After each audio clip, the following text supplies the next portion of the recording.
കതിർ രണ്ടാം ദിവസം ഒൻപതാം സദസ്സിലെ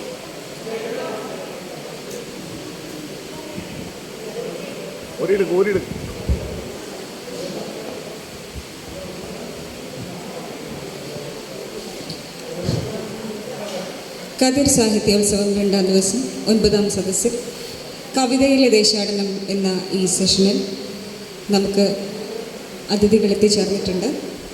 ഈ സെഷനിൽ സ്വാഗതം പറയുന്നത് അഖിൽ കെ ഗോവിന്ദാണ്. അഖിൽ കെ ഗോവിന്ദിനെ ക്ഷണിക്കും.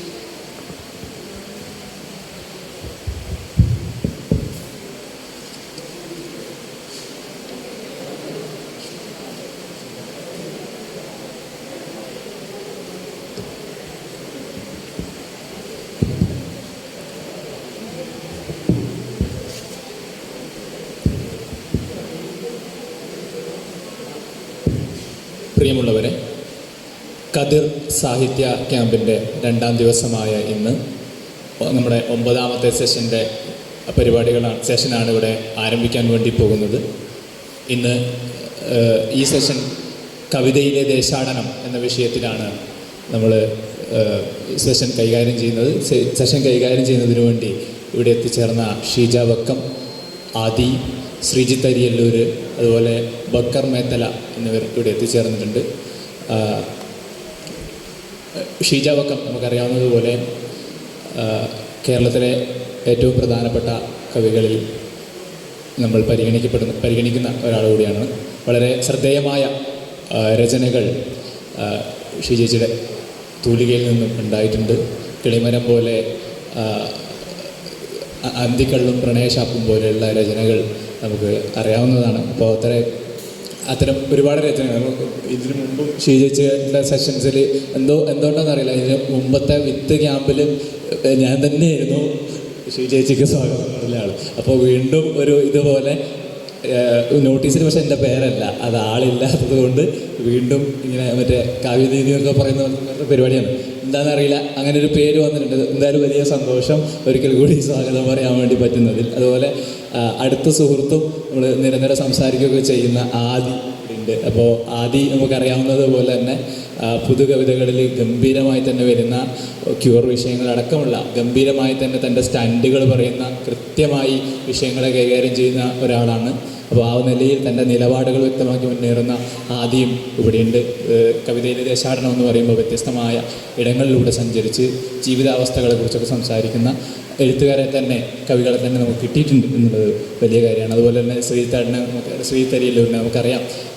ഒരുപാട് രചനകളുണ്ട്, ഗംഭീരമായിട്ടുള്ള, വളരെ ചെറുതെന്ന് നമുക്ക് തോന്നുകയും ഗംഭീരമായി നമ്മുടെ ഉള്ളിലേക്ക് തറച്ച് കയറുകയും ചെയ്യുന്ന രചനകൾ ശ്രീജിത്തേട്ടൻ്റേതായിട്ട് ഉണ്ട്. അതുപോലെ തന്നെ താൻ എഴുതിയ പുസ്തകങ്ങളും പിന്നെ മറ്റുള്ളവരുടെ പുസ്തകങ്ങളും പോകുന്ന ഇടങ്ങളിലൊക്കെ എത്തിക്കുകയും സ്വയം നിലയിലൊരു എന്താ പറയുക, പിന്നെ ഒരു പുസ്തക വണ്ടിയായി, അല്ലെങ്കിൽ ഒരു പുസ്തക വണ്ടിയായി നമുക്കിടയിലൂടെ നടന്നു പോകുന്നിടത്തൊക്കെ പുസ്തകങ്ങളുമായി നമുക്കിടയിൽ കയറിയിരിക്കുന്ന ഒരാളാണ്. ശ്രീജിത്തേട്ടനെ ഈ വേദിയിലേക്ക് സ്വാഗതം ചെയ്യുകയാണ്. അതുപോലെ ഇവിടെ എത്തിച്ചേർന്നിട്ടുള്ള പിന്നെ ബക്കർ മേത്തലയും കവിയും ഗാനരചയിതാവും ഒക്കെ ആയിട്ടുള്ള അദ്ദേഹത്തെയും ഈ വേദിയിലേക്ക് സ്വാഗതം ചെയ്യുന്നു. ഷീജ വക്കത്തെയും ആദിയെയും ബക്കർ മേത്തലയും ശ്രീജിത്ത് അരിയല്ലൂരിനെയും ഒക്കെ ഒരിക്കൽ കൂടി സ്വാഗതം ചെയ്തു. ഈ ചടങ്ങിന് അധ്യക്ഷത വഹിക്കുന്നത് അപർണ അനീഷാണ്. അതുപോലെ ഈ ചടങ്ങിൻ്റെ നന്ദി പറയുന്നത് സോണിയാണ്.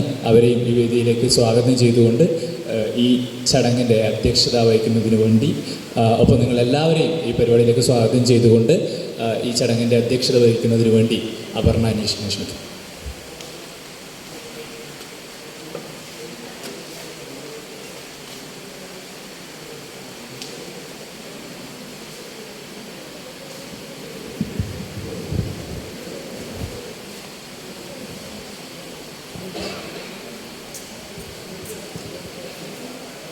അഖിൽ സ്വാഗതത്തിലൂടെ പരിചയപ്പെടുത്തിയതുപോലെ പ്രിയപ്പെട്ട 3 എഴുത്തുകാരെ നമുക്ക് ഈ സെഷനിൽ ലഭിച്ചിട്ടുണ്ട്. നമുക്ക് ഓരോരുത്തരെയായി കേൾക്കാം.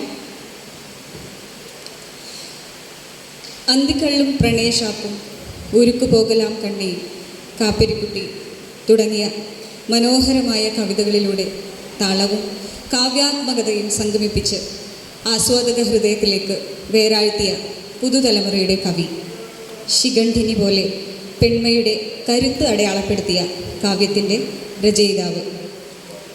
വളമീൻ കൽപ്പിക്കുന്നു, ഞാനിതാ ഇച്ഛിക്കുന്നു, ഓടിവാ പുൽമേടിൻ്റെ വക്കിലേ കുളമേ നീ എന്ന് തുടങ്ങി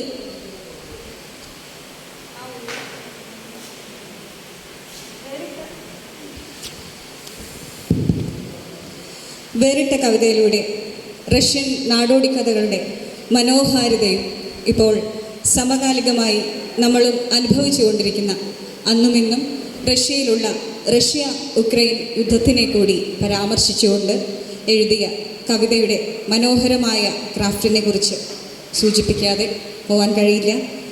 കാപ്പിരിക്കുട്ടി എന്ന കവിതയുടെ ആശയത്തിൻ്റെ പിൻബലം പുരോഗമന കവിതാ പ്രസ്ഥാനത്തിന് എന്നും മുതൽക്കൂട്ടായി നിലനിൽക്കുന്നുണ്ട്.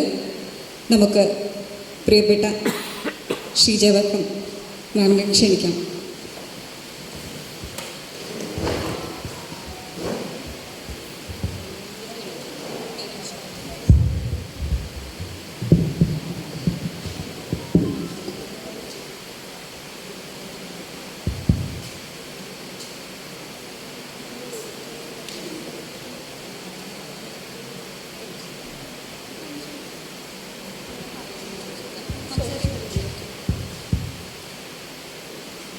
പ്രിയപ്പെട്ട രാവുണ്ണി മാഷ്, കൈ പിടിക്കണം.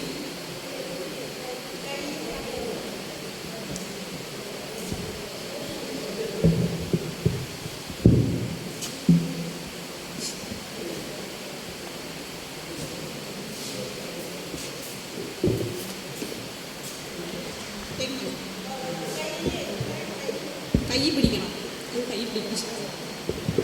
പെട്ട അപർണ, അഖിൽ, സ്വാതി, എൻ്റെ പ്രിയ സുഹൃത്തുക്കളായ ശ്രീജിത്ത് അറിയല്ലൂർ, പ്രിയപ്പെട്ട ആദി, ബക്കർ മാഷ്, ഇവിടെയുള്ള പരിചിതരും അപരിചിതരും ആയിട്ടുള്ള പ്രിയപ്പെട്ട കാവ്യ സുഹൃത്തുക്കളെ നമസ്കാരം. കവിതയുടെ ദേശാടനം എന്നൊരു പേര് കേട്ടപ്പോൾ ശരിക്കും വളരെ സന്തോഷം തോന്നി. ഇത് ആരാണ് ഈ ടൈറ്റിൽ എടുത്തതെന്ന് എനിക്കറിയില്ല. അങ്ങനെ ഒരു വിഷയത്തിനെ നമുക്ക് ഏതെല്ലാം രീതിയിൽ സമീപിക്കാൻ പറ്റും.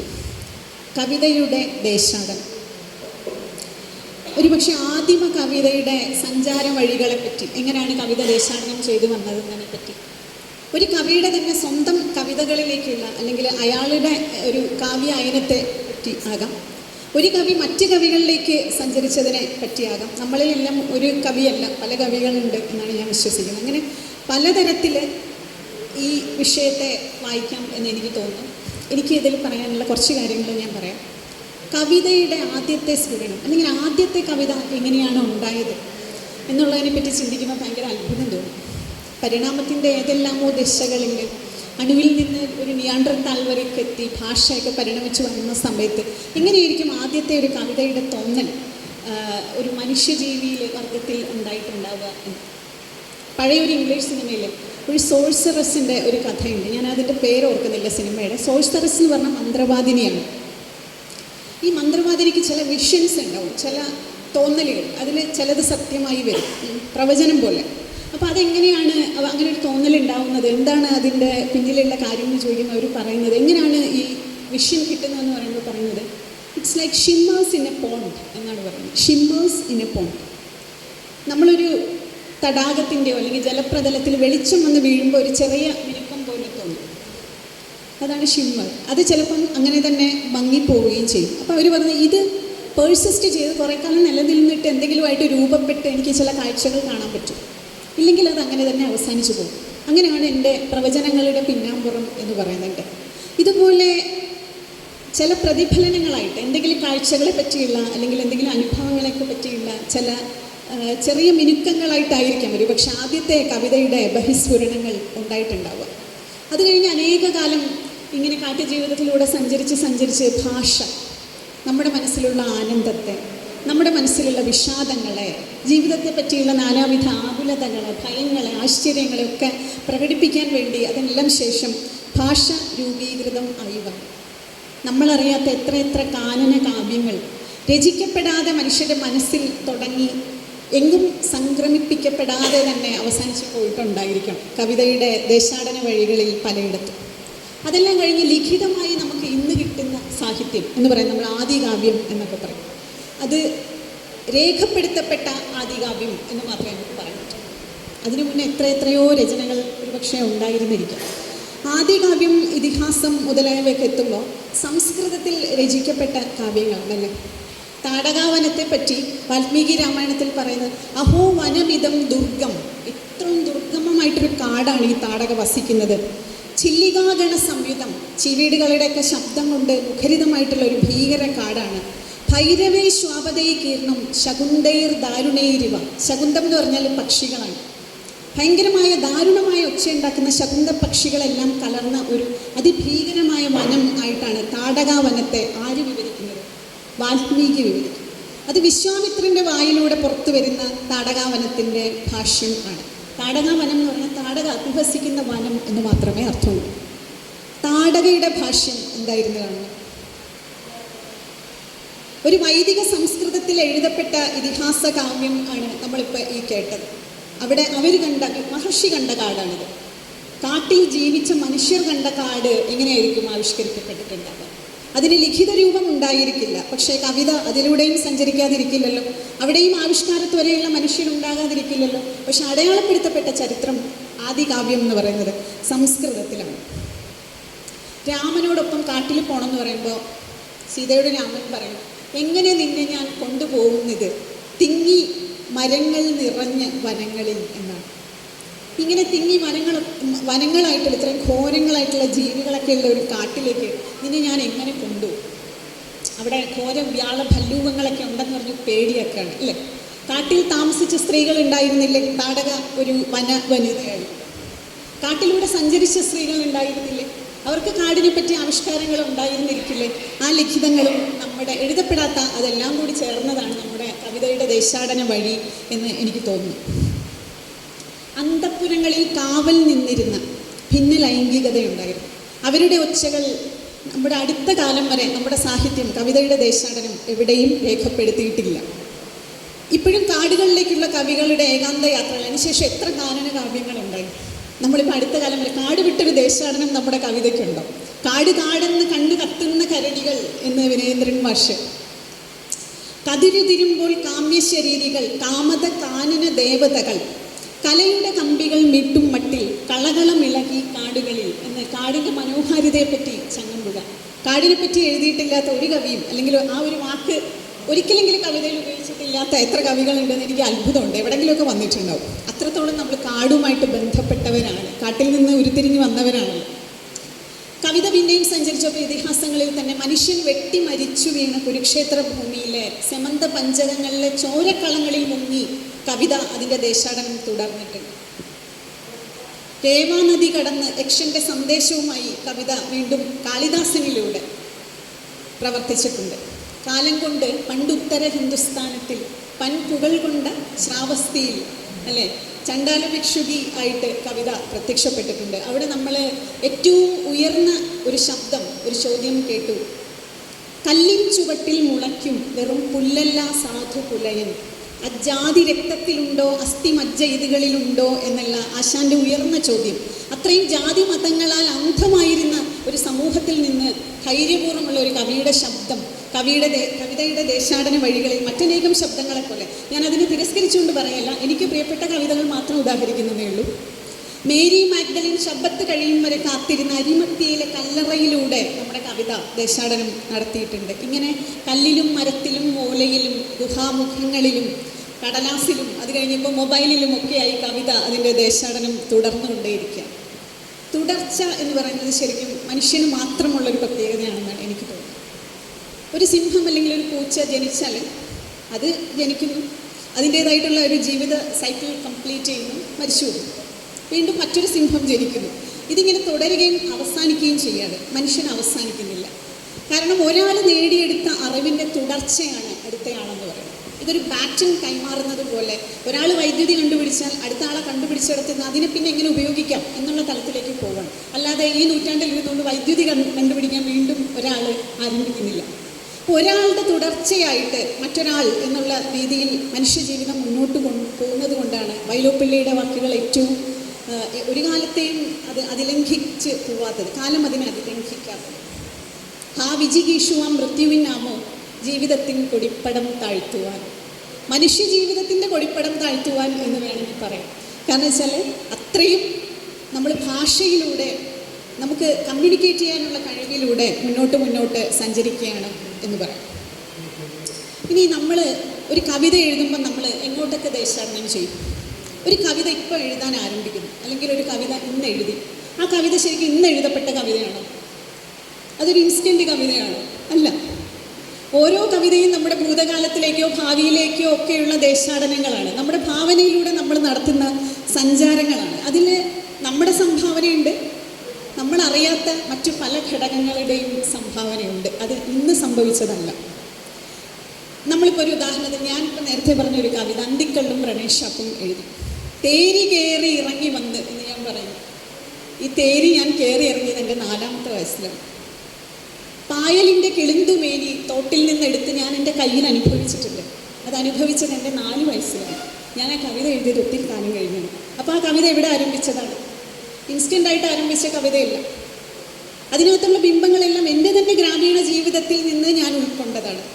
അതിൽ ഉപയോഗിച്ചിരിക്കുന്ന ആശയം എത്രയെല്ലാം പ്രതിരോധങ്ങൾ ഉണ്ടായാലും, എത്രയെല്ലാം അനുഭവങ്ങളും നിരാസങ്ങളും ഉണ്ടായാലും വിട്ടുപോകാൻ കഴിയാത്ത പ്രണയം എന്ന അതിഗംഭീരമായ പ്രലോഭനത്തിനെ കുറിച്ചാണ് ആ കവിത. അത് ഞാൻ മനസ്സിലാക്കിയത് പിന്നെയും എത്ര കാലം കഴിഞ്ഞിട്ടായിരുന്നു. അതിനോട് അനുബന്ധിച്ചിട്ടുള്ള കള്ളിഷാപ്പ് എന്നുള്ള ഒരു രൂപകത്തെ ഞാൻ പരിചയപ്പെട്ടത് എത്രയോ കാലം കഴിഞ്ഞിട്ടാണ്. അപ്പോൾ ആ കവിത ആരംഭിച്ചത് അത് എഴുതപ്പെടുന്ന കാലത്തല്ല. ഒരു കവിത ആരംഭിക്കുന്നതും അവസാനിക്കുന്നതും അനേകം ദേശാടനങ്ങളിലൂടെയാണ് എന്ന് തോന്നിയിട്ടുണ്ട്. ഇനി ഒരു കവിയെ രൂപപ്പെടുത്തുന്ന അല്ലെങ്കിൽ ഒരു കവിതയെ രൂപപ്പെടുത്തുന്നതെല്ലാം ഇത്തരത്തിലുള്ള പല ബാഹ്യ ഘടകങ്ങളും കൂടി ചേർന്നിട്ടാണ്. നമ്മൾ നേടിയെടുത്ത ഒരു ഭാഷയും, ആ ഭാഷ എവിടെ നിന്നാണ് വരുന്നത്? നമ്മുടെ ചുറ്റുപാടുകളിൽ നിന്നാണല്ലേ. നമ്മൾ പഠിക്കുന്നതല്ല, നമ്മൾ അറിയാതെ നമ്മൾ ഒബ്സർവ് ചെയ്യുന്ന, നമ്മുടെ ശ്രദ്ധയിൽപ്പെടുന്ന, എന്നാൽ നമ്മളുടെ ബോധമനസ്സിൽ ഇല്ലാത്തതായിട്ടുള്ള പലതും നമ്മുടെ കവിതയിൽ പ്രത്യക്ഷപ്പെടാറുണ്ട്. എനിക്ക് തോന്നുന്നു നല്ല കവി എന്ന് പറഞ്ഞാൽ ജാഗ്രതയുള്ള അല്ലെങ്കിൽ വളരെ സൂക്ഷ്മമായ ദർശനമുള്ള ഒരാളാണ്. കാരണം അയാൾ സ്വയം അറിയാതെ അയാളുടെ ചുറ്റുപാടുകളെ വീക്ഷിക്കുന്നുണ്ട്.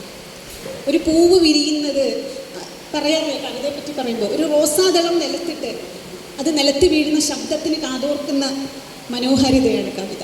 അത്രയും വലിയൊരു ധ്യാനമാണ് കവിത ആവിഷ്കരിക്കുന്നത് എന്ന്. അത്രയും സൂക്ഷ്മതയോടുകൂടി ആ പൂവിനെ വീക്ഷിക്കുന്നവനാണ് കവി. അതിൻ്റെ ശാസ്ത്രീയ വശം അല്ല, അതിന് ഇത്ര പെറ്റലുണ്ടോ, കൊറോളയുണ്ടോ, അതിൻ്റെ സെപ്പൽ എവിടെയാണ്, അതിൻ്റെ പെറ്റൽ എവിടെയാണ് എന്നുള്ളതല്ല നമ്മൾ നോക്കുന്നത്. അതതിൻ്റെ ഒരു ശാസ്ത്രീയ വശം മാത്രം ഉണ്ട്. ഭാഷാപരമായിട്ടാണെങ്കിലും ആശയപരമായിട്ടാണെങ്കിലും ശൈലികളായിട്ടാണെങ്കിലും ഒക്കെ നമ്മളെ സ്വാധീനിച്ച മറ്റ് ബാഹ്യഘടകങ്ങളിൽ പ്രധാനപ്പെട്ടത് നമ്മുടെ ഉള്ളിൽ അടങ്ങിയിരിക്കുന്ന മറ്റ് കവികളാണ്. നമ്മുടെ ഉള്ളിൽ മറ്റ് കവികളുണ്ടോ? ഉണ്ടോ? നമ്മുടെ ഉള്ളിലുള്ളത് ആകെ നമ്മളെന്ന് പറയുന്ന ഒരു കവി മാത്രമാണോ? അല്ല. നമ്മൾ അറിഞ്ഞോ അറിയാതെയോ മറ്റനേകം കവികൾ നമ്മളിൽ ജീവിക്കുന്നുണ്ട്. നമ്മളെപ്പോഴൊക്കെയോ വായിച്ച് മടക്കി വെച്ചു പോയ ആളുകളിൽ നിന്ന് നമ്മളറിയാതെ നമ്മുടെ ഉള്ളിൽ കുടുങ്ങിയ വരികൾ, നമ്മൾ ഇന്നും ഓർത്തെടുത്ത് ആനന്ദിക്കുന്ന വരികൾ, വാക്കുകൾ. ഈ വാക്കുകളൊക്കെ എവിടെ നിന്നാണ് കിട്ടുന്നത്? എന്നോ നമ്മൾ കേട്ടു, മറന്നു, പക്ഷെ പെട്ടെന്ന് അത് നമുക്ക് വീണ്ടും കിട്ടുകയാണ് അല്ലേ. അതെല്ലാം മറ്റ് സംഭാവനകൾ കൂടിയാണ് നമുക്ക് പറയാൻ പറ്റും. ഓരോ കവിയിലും വേറൊരു കവിയുണ്ട്. വ്യാസൻ മഹാഭാരതം എഴുതി അല്ലേ. വ്യാസൻ്റെ മഹാഭാരതത്തിനെ ഉപസംസ്കരിച്ചുകൊണ്ട് എത്ര രചനകളാണ് അനുദിനം സംഭവിച്ചുകൊണ്ടിരിക്കുന്നത്, ഇപ്പോഴും ഉണ്ടായിക്കൊണ്ടിരിക്കുന്നത്. വ്യാസൻ എഴുതിയ ശാകുന്തളം അല്ല കാളിദാസൻ എടുത്ത് പരിഷ്കരിച്ച ശാകുന്തളം. അതിൽ മുദ്രാമോതിരവും ദുഷ്യന്തനും ഒന്നുമില്ല. ദുഷ്യന്തനുണ്ട്, ദുഷ്യന്തൻ അതിൽ വില്ലനാണ്. ശകുന്തളം നമ്മളീ പറയുന്ന പോലെ പ്രണയലേഖനം എങ്ങനെ എഴുതണം എന്ന് വിചാരിച്ചിരിക്കുന്ന മുനികുമാരികയല്ല. എന്നെ ഗാന്ധർവം പ്രകാരം സ്വീകരിക്കണമെങ്കിൽ എന്നിലുണ്ടായി വരും പുത്രൻ നിന്നനന്തരമൂഴിയിൽ യുവരാജാവാക വേണം, എന്നാൽ മന്നവ സമ്മതം എന്ന് പറഞ്ഞ അതിബുദ്ധിശാലിയായിട്ടുള്ള വളരെ കൃത്യമായി കണക്കുകൾ സൂക്ഷിക്കുന്ന വ്യക്തിയാണ് നമ്മുടെ യഥാർത്ഥ ശകുന്തള. അവരുടെ എന്തെല്ലാം രൂപഭാവങ്ങൾ നമ്മൾ കണ്ടു അല്ലേ. മുനികുമാരികയാക്കി വയലാർ അവളെ പരിവർത്തനം ചെയ്തു. തിരുനെല്ലൂരിൻ്റെ തന്നെ ശകുന്തള വ്യത്യസ്തയാണ്. തിരുനെല്ലൂരിൻ്റെ ശകുന്തള ക്രോധവും അഗാധമാം പ്രേമവും അപരാധബോധവും ചേർന്ന കണ്ണുകളാൽ അവസാനം തന്നെ ചതിച്ച നിർമ്മനെ നോക്കുന്ന ഒരു നോട്ടം ഉണ്ട്. ശാകുന്തളം മാത്രമല്ല, വ്യാസമഹാഭാരതത്തെ ഉപസംസ്കരിച്ചുകൊണ്ട് ദിവസം നമ്മളിൽ എല്ലാവരും ഒരുപക്ഷെ ആരെങ്കിലുമൊക്കെ ഒരു കഥാപാത്രത്തിനെങ്കിലും തൊടാത്ത കവിയൊന്നും ഉണ്ടാവില്ല. ഒന്നുകിൽ ഒരു സീത, ഇല്ലെങ്കിൽ ഒരു ദ്രൗപദി, അതും ഇല്ലെങ്കിൽ കർണൻ, അർജുനൻ, ഇവരൊക്കെ നമ്മുടെ എന്താ പറയുക ആയുധങ്ങളാണ്. നമ്മൾ കവിതയിൽ എടുത്തിട്ട് പയറ്റുന്ന സാധനങ്ങളാണ്. ഇതൊക്കെ വരുന്നത് ഒരു ആദ്യ പുരാതന കവിതയുടെ ദേശാടന വഴിയിലൂടെയാണ്. എനിക്ക് തോന്നുന്നു സമയം അധികരിക്കുന്നു. ഞാൻ ചെറിയ കാര്യം കൂടി പറഞ്ഞു നിർത്താം. നമ്മളൊരു കവിത എഴുതുമ്പോഴേ, ഞാനിപ്പോൾ നേരത്തെ പറഞ്ഞു അന്തിക്കള്ളും പ്രണയശാപം എന്ന് പറയുന്ന കവിതയുടെ ആശയമൊക്കെ ഉണ്ടായി. അത് എഴുതപ്പെട്ട ഒരു താളമുണ്ട്. വൃത്തം എന്ന് ഞാൻ പറയുന്നില്ല, കാരണം ആ ഭാഗം എനിക്കറിയില്ല. എനിക്കതിൻ്റെ താളം അറിയാം. ആ താളം എവിടെ നിന്നാണ് വരുന്നത്? ഞാൻ പുതിയതായിട്ട് വല്ലതും സൃഷ്ടിച്ചതല്ല. നമ്മൾ മുമ്പെവിടേക്കോ കേട്ട ഏതെല്ലാമോ താളങ്ങളുടെ നൂൽക്കെട്ടുകൾക്കിടയിൽ നിന്ന് പെട്ടെന്ന് മനസ്സിലേക്ക് ഉദിച്ചു വന്ന് ഇഴപിരിഞ്ഞു വന്ന ഏതോ ഒരു താളമാണ്. അതിൽ നമുക്കൊരു മേനിയും പറയാനില്ല, നമ്മുടെ കണ്ടുപിടുത്തമല്ല. ഇതൊക്കെ പലരും പല രീതിയിൽ പണ്ട് ഉപയോഗിച്ചിട്ടുണ്ട്. അതിൽ ചില അംശങ്ങൾ നമ്മുടേത് കൂടി കലരുമ്പോഴാണ് കവിതയുടെ ദേശാടന വഴിയിൽ നമ്മളും ഒരു കണ്ണിയായിട്ട് മാറുന്നത്. അപ്പോൾ അങ്ങനെയുള്ള താളങ്ങളൊക്കെ എവിടെ നിന്നാണ് വരുന്നത്? നമ്മൾ ഈ കവിതയുടെ പാരമ്പര്യം, കവിതയുടെ നാൾ വഴി, ദേശാടനം എന്നൊക്കെ പറയുമ്പോൾ പലപ്പോഴും രേഖപ്പെടുത്തപ്പെട്ട കവിതാ ചരിത്രങ്ങളെ മാത്രം ആണ് എടുക്കുന്നത്. അപ്പോഴാണ് അച്ചീചരിതങ്ങളും മണിപ്രവാളങ്ങളും സംസ്കൃതത്തിൽ എഴുതിയ മഹാലിഖിതങ്ങളും ഒക്കെ നമ്മുടെ പാരമ്പര്യം ആയിട്ട് മാറുന്നത്. അപ്പുറമായിട്ട് നാട്ടുതാളങ്ങളും ഗോത്രസ്മൃതികളും കാട്ടുഭാഷയിലെ പാട്ടുകളും ഇനിയും ഉച്ചരിക്കപ്പെടാത്ത ഏതെല്ലാമോ ആൾക്കാരുടെ മനസ്സിലിരുന്ന കവിതകളും ഏതോ കാട്ടുജീവിയുടെ മുരൾച്ചയും എല്ലാം ചേർന്നതാണ് ശരിക്കും നമ്മുടെ കവിതയുടെ പാരമ്പര്യം. ഏതെല്ലാമോ സാധു മനുഷ്യരുടെ വിയർപ്പു വീണ ഗാനങ്ങൾ, അവരുടെ അജ്ഞതയിൽ നിന്നുണ്ടായ വാക്കുകൾ പോലും, അല്ലെങ്കിൽ അപരിഷ്കൃതമായ അനേകം ഭാഷകൾ കൂടി കലർന്നതാണ് നമ്മുടെ പാരമ്പര്യം. എൻ്റെ പാരമ്പര്യം ഞാൻ കവിതയിൽ അതാണെന്ന് വിശ്വസിക്കുന്നു. അതിൽ ഞാൻ അഭിമാനിക്കുകയും ചെയ്യുന്നുണ്ട്. നമ്മൾ ഇതുവരെയുള്ള നമ്മുടെ നാട് ആർജിച്ചെടുത്താൽ, അല്ലെങ്കിൽ നമ്മുടെ ഓരോ പ്രദേശത്തിലും അതിൻ്റേതായ ശൈലികളും നാട്ടുവഴക്കങ്ങളും എല്ലാം ഉണ്ട്. അതിനെല്ലാം അങ്ങോട്ട് മാറ്റി നിർത്തിയിട്ട് പാശ്ചാത്യ ലോകത്തു നിന്നൊരു പീസ് എടുത്തിട്ട് ഇതാണ് പുതിയ കവിത, ഇതിനപ്പുറമുള്ള പാരമ്പര്യങ്ങളെല്ലാം നിഷേധിക്കപ്പെടേണ്ടതാണെന്ന് പറയുമ്പോൾ നിഷേധിക്കുന്നത് വരേണ്യ പാരമ്പര്യങ്ങളെ മാത്രമല്ല എന്നുള്ള ബോധം നമ്മളിൽ ഉണ്ടായിരിക്കണം. എഴുതപ്പെട്ടവ മാത്രമാണ് വരേണ്യ പാരമ്പര്യങ്ങൾ, നമ്മുടെ പാരമ്പര്യം അത് മാത്രമല്ല. ഇതെല്ലാം കലർന്ന ഒരു പാരമ്പര്യത്തിൽ വിശ്വസിച്ചുകൊണ്ട് അവസാനമായിട്ട് ഒരു ധിക്കാലവർത്തിയായി ജ്വലിക്കുന്ന സ്നേഹത്തെപ്പറ്റി പറഞ്ഞിട്ടുണ്ട്. ദേഹമിന്നിതിൻ ചൂടാൻ ദഹിച്ചാൽ ദഹിക്കട്ടെ, മോഹനപ്രകാശം എന്ന ആത്മാവ് ചുംബിച്ചല്ലോ എന്ന്. ദേഹമിന്നിതിൻ ചൂടാൽ ദഹിച്ചാൽ ദഹിക്കട്ടെ. ഒരു കവിത എഴുതുമ്പോൾ നമ്മൾ അനുഭവിക്കുന്ന ചൂട് എന്താണ്, നമ്മൾ അനുഭവിക്കുന്ന വെപ്രാളം എന്താണ്, അതിനെ ആവിഷ്കരിക്കാൻ വേണ്ടി ഓരോ വ്യക്തിയും ഉള്ളിൽ കൊണ്ടു നടക്കുന്ന കനൽ എന്താണ് എന്ന് അത് എഴുതിയ ആൾക്കറിയാം. ബാഹ്യപ്രകൃതിയായ അല്ലെങ്കിൽ ഉയിരായിട്ടുള്ള ദേഹം അതിൽ ദഹിച്ചു പൊയ്ക്കൊട്ടെ, പക്ഷെ ആ മോഹനപ്രകാശം എൻ്റെ ആത്മാവ് ചുംബിച്ചിട്ടുണ്ട്. ഒരു കവി എന്നുള്ള നിലയിൽ അതെനിക്ക് എന്നെ സംബന്ധിച്ച് എന്നെ തൃപ്തിപ്പെടുത്തിയിട്ടുണ്ട്, എന്നെ അംഗീകരിച്ചിട്ടുണ്ടെന്നുള്ളത് തന്നെയാണ് ഏത് കാലത്തും ഒരു കവിക്ക് അഭിമാനിക്കാവുന്ന വിഷയം എന്ന് തോന്നുന്നു. കവിതയുടെ ദേശാടന വഴിയിലെ പുതിയ കണ്ണികളും പഴയ കണ്ണികളുമായിട്ടുള്ള നമ്മളെല്ലാവരും ഇനി പുതിയ ഭാഷയെ അല്ലെങ്കിൽ പുതിയ ആശയങ്ങളെ അതിലേക്ക് കൂട്ടിച്ചേർക്കട്ടെ എന്ന് ആഗ്രഹിച്ചുകൊണ്ട് നിർത്തുന്നു. നന്ദി, നമസ്കാരം.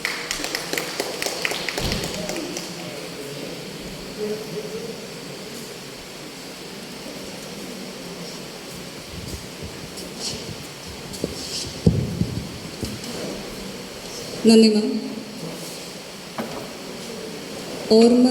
ഓർമ്മ വെച്ച നാൾ മുതൽ നമ്മൾ അനുഭവിക്കുന്ന, പരിചയപ്പെടുന്ന, ശീലിക്കുന്ന കാര്യങ്ങളിലൂടെ ജാഗ്രതയോടെ സൂക്ഷ്മദർശനത്തോടെയുള്ള ഒരു ദേശാടനം തന്നെയാണ് കവിത എന്ന് പറഞ്ഞു വയ്ക്കുന്നു. നന്ദി മാം.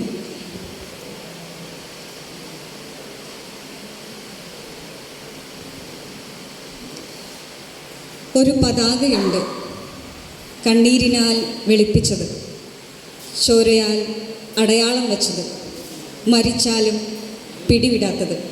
പിന്നെ എങ്ങനെയാണ് സഖാവേ നാം ഒറ്റയാകുന്നത്? മനോഹരമായ,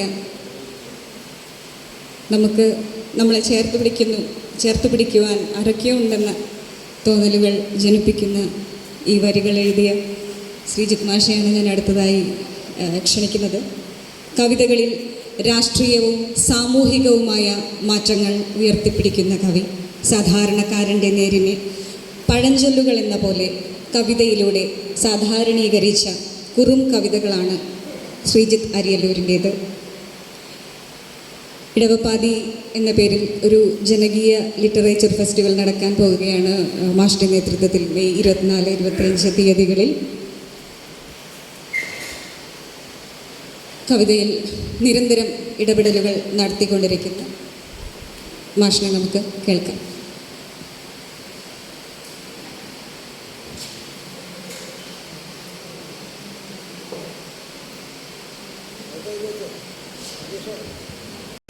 നമ്മളിൽ നിന്ന് പുറപ്പെട്ടു പോകുന്ന കവിതകളും നമ്മളിലേക്ക് തേടി വരുന്ന കവിതകളും ഇതെല്ലാം ചേരുമ്പോൾ കവിതയിൽ നമ്മൾ അറിഞ്ഞും അറിയാതെയും വല്ലാത്ത ഒരു ദേശാടനം നടത്തുന്നുണ്ട്. 2001 മുതലാണ് ഞാൻ കാര്യമായിട്ട് കവിത എഴുതി പ്രസിദ്ധീകരിക്കുന്നത്. അതിനുശേഷം ഈ ഹാളിൽ തന്നെ യൂണിയൻ ഉദ്ഘാടനം ചെയ്യാൻ വേണ്ടി വന്നിട്ടുണ്ട്, മാഗസിൻ പ്രകാശനം ചെയ്യാൻ വേണ്ടി വന്നിട്ടുണ്ട്, ഇവരുടെ ഫൈൻ ആർട്സ് ഉദ്ഘാടനത്തിന് വന്നിട്ടുണ്ട്. അതോടൊപ്പം തന്നെ ഇവിടെ കർക്കടക കവിത എന്ന് പറയുന്ന ഒരു പരിപാടി സംഘടിപ്പിക്കാറുണ്ട്. അതോടൊപ്പം തന്നെ രോഹിത് വെമുലയുടെ ഓർമ്മകളെ മുൻനിർത്തിക്കൊണ്ടുള്ള ഉജ്ജ്വലമായിട്ടുള്ള ഒരു രാഷ്ട്രീയ സംവാദ സദസ്സും മുമ്പ് ഈ ക്യാമ്പസിൽ ഉണ്ടായിട്ടുണ്ട്. അതല്ലാതെ വൈഖരിയുടെ ക്യാമ്പുകൾക്ക് വന്നിട്ടുണ്ട്. ഈ എല്ലാ യാത്രകളും ഒരർത്ഥത്തിൽ കവിതയിലൂടെയുള്ള ദേശാടനങ്ങളാണ്. കവിതയിലെ ദേശാടനം എന്ന് പറയുമ്പോൾ എഴുതുന്ന ആൾ കവിതയിലൂടെ സഞ്ചരിച്ചത് മാത്രമല്ല, എല്ലാ കവിതകളും നമ്മളിലൂടെ സഞ്ചരിച്ചതിൻ്റെ പാടുകളുമായിട്ടാണ് നമ്മളെല്ലാവരും ജീവിക്കുന്നത്.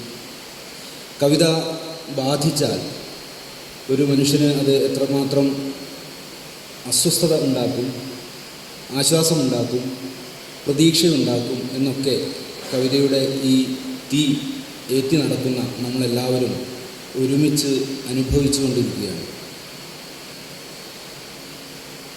പല വിവർത്തന കവിതകളും നമ്മൾ വായിക്കുന്നുണ്ട്. ആ കവിതകൾ വായിക്കുമ്പോഴാണ് ആ സംസ്ഥാനത്തെ അല്ലെങ്കിൽ ആ രാജ്യത്തെ, ആ ദേശത്തെ മനുഷ്യരുടെ ജീവിതം നമുക്ക് തൊട്ടറിയാൻ ആവുന്നത്. അവരുടെ ഭാഷ, അവരുടെ ജീവിതം, അവരുടെ രുചികൾ, അവരുടെ ആചാരങ്ങൾ, അനുഷ്ഠാനങ്ങൾ, ഉത്സവങ്ങൾ, അവരുടെ സമരങ്ങൾ, അവരുടെ രാഷ്ട്രീയം, അവർ അനുഭവിക്കുന്ന എല്ലാ വേദനയും സങ്കടവും സ്വപ്നങ്ങളും എല്ലാം തന്നെ കവിതയിലെ ദേശസഞ്ചാരങ്ങളുടെ അതിർത്തികൾ ലംഘിച്ചുകൊണ്ട് നമ്മളിലേക്ക് എല്ലാവരിലേക്കും വരുന്നുണ്ട്. ആ അർത്ഥത്തിൽ കവിതയിൽ ഒരുപക്ഷെ ദേശാതിർത്തികൾക്കപ്പുറത്ത് നമ്മളെല്ലാവരും പരസ്പരം ദേശാടനം നടത്തിക്കൊണ്ടിരിക്കുകയാണ്. ആ അർത്ഥത്തിലല്ലാതെ നമുക്ക് ഈ വിഷയത്തെ അഭിവാദ്യം ചെയ്യാൻ പറ്റില്ല. ലോകത്തെല്ലായിടത്തും കവിത എഴുതുന്ന മനുഷ്യർ കൂടി വരികയാണ്. കവിത പ്രസിദ്ധീകരിക്കുന്നതിനും വലിയ സാധ്യതകൾ ഉള്ള ഒരു കാലഘട്ടത്തിൽ ഒരുപക്ഷെ പഴയകാലത്തും കവിത ഉള്ളിൽ ആളുകൾ എഴുതുന്നുണ്ടായിരിക്കാം. അത് ഇത്രമാത്രം പ്രകാശിതമാവാൻ പറ്റാത്ത സാഹചര്യം ഉള്ളതുകൊണ്ടായിരിക്കാം പലപ്പോഴും ഇത്രയും കവിത അക്കാലത്ത് എഴുതപ്പെട്ടിട്ടില്ല എന്നാണ് നമ്മൾ പറയുന്നത്. ഇപ്പോൾ നമ്മളെല്ലാവരും കവിത എഴുതുമ്പോൾ പലരും ചോദിക്കാറുണ്ട്, എന്തിനാണ് ആളുകൾ എല്ലാവരും കവിത എഴുതുന്നത് എന്ന് ചോദിക്കാറുണ്ട്.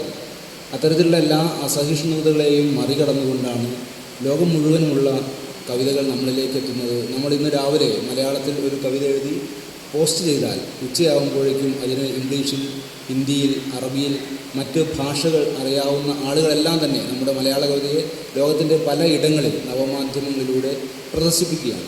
അത് വായിക്കുന്നുണ്ട്. ആ വായനയുടെ ഭാഗമായി മാത്രം നമുക്ക് പണ്ട് നെരൂദ പറഞ്ഞതുപോലെ അറിയപ്പെടാത്ത മനുഷ്യരുമായി നീ എനിക്ക് സാഹോദര്യം നൽകി എന്ന് പറയുന്നത് പോലെ വല്ലാത്ത ഒരു സാഹോദര്യം നമുക്ക് കവിത നൽകുന്നുണ്ട്. ഈ കവിതയിലൂടെയുള്ള ദേശാടനത്തിൻ്റെ ഇടയിൽ വ്യക്തിപരമായിട്ട് ഞാനൊക്കെ വലിയ സന്തോഷവും അഭിമാനവും കൊള്ളുന്നത് കേരളത്തിൽ എന്നല്ല, ഇന്ത്യയിൽ നിന്നല്ല, ലോകത്ത് എവിടെ പോയാലും കവിത വായിക്കുന്ന ഒരു മനുഷ്യരെങ്കിലും നമ്മളെ സ്വീകരിക്കാൻ ഉണ്ട് എന്നുള്ളത് വലിയ അഭിമാനമാണ്. ഇപ്പോൾ തൃശ്ശൂർ വരുമ്പോൾ ഞാൻ ഒരിക്കലും ഒരു റൂം എടുക്കേണ്ട ആവശ്യമില്ല. എനിക്ക് വേണമെങ്കിൽ രാവണേട്ടനെ വിളിക്കാം, ഡേവിസേട്ടനെ വിളിക്കാം, ചന്ദ്രശേഖരനെ വേണ്ടിയിരുന്ന് വിളിക്കാം, അജിത ടീച്ചറെ വിളിക്കാം. അങ്ങനെ നമ്മൾ അറിയാതെ നമ്മുടെ എല്ലാ ദേശാതിർത്തികളുടെയും വിലാസങ്ങൾ ലംഘിക്കുന്ന രീതിയിലൊരു സാഹോദര്യം കവിത നൽകിയിട്ടുണ്ട്. അത്രമാത്രം ഒരു സാഹോദര്യം പുതിയ കാലത്ത് എഴുതുന്നവർ തമ്മിൽ ഉണ്ടോ എന്നുള്ള അന്വേഷണങ്ങളും ഇത്തരത്തിലുള്ള സംവാദങ്ങളുടെ ഭാഗമായിക്കൊണ്ട് നമ്മൾ നടത്തേണ്ടതുണ്ട്. ഈ ദേശാടനം ഈ പറയുന്ന രീതിയിലുള്ള ഒരു വിഷയത്തിൽ മാത്രം മുൻനിർത്തിക്കൊണ്ടതല്ലാതെ മനുഷ്യരുടെ മനസ്സുകളിലൂടെ, മനുഷ്യരുടെ ശരീരങ്ങളിലൂടെ നമ്മൾ തന്നെ ഒരു ദേശമായി മാറുന്ന പോലെയാണ് ഇപ്പോഴത്തെ ഏറ്റവും പുതിയ എഴുത്ത്.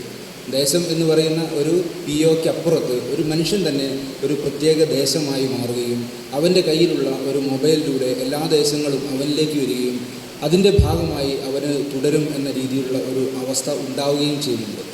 അത്തരത്തിലുള്ള ഒരു കാലഘട്ടത്തിൽ ഏതെങ്കിലും ഒരു പ്രത്യേക ഇടങ്ങളിൽ ഒതുങ്ങിക്കൊണ്ട് ഇനി മുതൽ ആർക്കും എഴുതാൻ പറ്റാത്ത സാഹചര്യമുണ്ട്. ആ ഒരു വലിയ ഒരു വിടർച്ച, ആ ഒരു വലിയ സാധ്യത എത്രമാത്രം മലയാള കവിതയിൽ നമ്മൾ ഉപയോഗിക്കുന്നുണ്ട് എന്നുള്ളതും അന്വേഷിക്കേണ്ടതുണ്ട്. പലപ്പോഴും വിവർത്തന കവിതകൾ, മറ്റ് പ്രദേശങ്ങളിൽ എഴുതപ്പെടുന്ന കവിതകൾ എല്ലാം നമ്മളിലേക്ക് വരുന്നുണ്ട്. നമ്മുടെ കവിതകൾ ആ രീതിയിൽ എത്രമാത്രം വിവർത്തനം ചെയ്യപ്പെട്ടുകൊണ്ട് മറ്റ് ദേശങ്ങളിലേക്ക്, മറ്റ് ഭാഷകളിലേക്ക് പോകുന്നുണ്ട് എന്ന അന്വേഷണവും നടത്തേണ്ടതുണ്ട്. നമുക്കറിയാം, പല വിവർത്തന കവിതകളും വായിക്കുമ്പോൾ നമ്മുടെ ഇവിടുത്തെ ക്യാമ്പസ് പങ്ക്തികളിൽ വരുന്ന അത്ര പോലും നല്ലതല്ലാത്ത കവിതകൾ പലപ്പോഴും നമ്മൾ ആഘോഷിക്കുന്നുണ്ട്. അത് എന്തുകൊണ്ടാണ് അങ്ങനെ വരുന്നത് എന്ന അന്വേഷണം കൂടി ഇത്തരം ക്യാമ്പുകളുടെ ഭാഗമായി നമുക്ക് നടത്തേണ്ടതുണ്ട്. നമ്മുടെ കൂടിച്ചേരലുകൾ, നമ്മുടെ അക്കാദമികൾ ഒക്കെ തന്നെ മൊത്തത്തിൽ മലയാള കവിത എന്നല്ല ഇപ്പോൾ പറയാറുള്ളത്, ഇപ്പോൾ കേരള കവിത എന്നാണ് പറയാറുള്ളത്. അതായത് കേരളം എന്ന ഒരു പ്രവിശ്യയ്ക്കുള്ളിൽ നിന്നുകൊണ്ട് ഗോത്രഭാഷയിൽ എഴുതുന്നവരുണ്ട്, അയൽ സംസ്ഥാനക്കാർ ഇവിടെ വന്നുകൊണ്ട് മലയാളവും അവരുടെ ഭാഷയും ചേർത്ത് എഴുതുന്നവരുണ്ട്. അതുപോലെ തന്നെ ആദിവാസികളും ദളിതുകളും മറ്റ് പല കമ്മ്യൂണിറ്റികളിൽപ്പെട്ട ആളുകളും LGBTQ സമൂഹത്തിൽപ്പെട്ട ആളുകളുമൊക്കെ അവരുടേതായിട്ടുള്ള അനുഭവങ്ങൾ, അവരുടേതായിട്ടുള്ള ദേശങ്ങൾ, അവരുടേത് മാത്രമായിട്ട് അവർ കേൾക്കുന്ന തെറികളും അവർ കേൾക്കുന്നതായിട്ടുള്ള പഴികളും എല്ലാം വെച്ചുകൊണ്ട് ഭാഷയിൽ വ്യത്യസ്തമായിട്ടുള്ള ഒരു വലിയ ആക്രമണം നടക്കുന്ന കാലത്താണ് നമ്മളെല്ലാവരും മുഖാമുഖം ഇരിക്കുന്നത്. അതുകൊണ്ട് ഈ ഒരു ദേശാടനം വഴിയിൽ ഉപേക്ഷിക്കാതെ കവിതയുടെ ഈ വേവുമായിട്ട് എല്ലാ കാലത്തും നമുക്ക് തുടരാൻ പറ്റേണ്ടതുണ്ട്. പലപ്പോഴും പല രീതിയിലുള്ള ആളുകളും കവിതയിൽ നിശബ്ദരായി പോകുന്നുണ്ട്. കവിതയിലെ ദേശാടനം ആദ്യത്തെ കുറച്ചു കാലത്ത് 1, 2, 3 സമാഹാരങ്ങൾ വന്നു കഴിഞ്ഞാൽ അപ്പോൾ തന്നെ മോർണിംഗ് ഷോയിൽ എല്ലാവരെയും വിളിച്ചുകൊണ്ട് വലിയ രീതിയിൽ ഇരുത്തുന്ന രീതിയിലൊക്കെ നമ്മൾ ആഘോഷങ്ങൾ കണ്ടിട്ടുണ്ട്. ഞാൻ ഓർക്കുകയാണ്, കുറച്ച് വർഷങ്ങൾക്ക് മുമ്പ് കുറേ സ്ത്രീകളുടെ പുസ്തകങ്ങൾ DC ബുക്സ് പ്രസിദ്ധീകരിച്ചു. പിറ്റേന്ന് രാവിലെ മോർണിംഗ് ഷോയിൽ അവരെയൊക്കെ തന്നെ ആദരിച്ചുകൊണ്ട്, ബഹുമാനിച്ചുകൊണ്ട് ഒരു വലിയ പ്രഭാത ഷോ കാണിക്കുകയാണ്.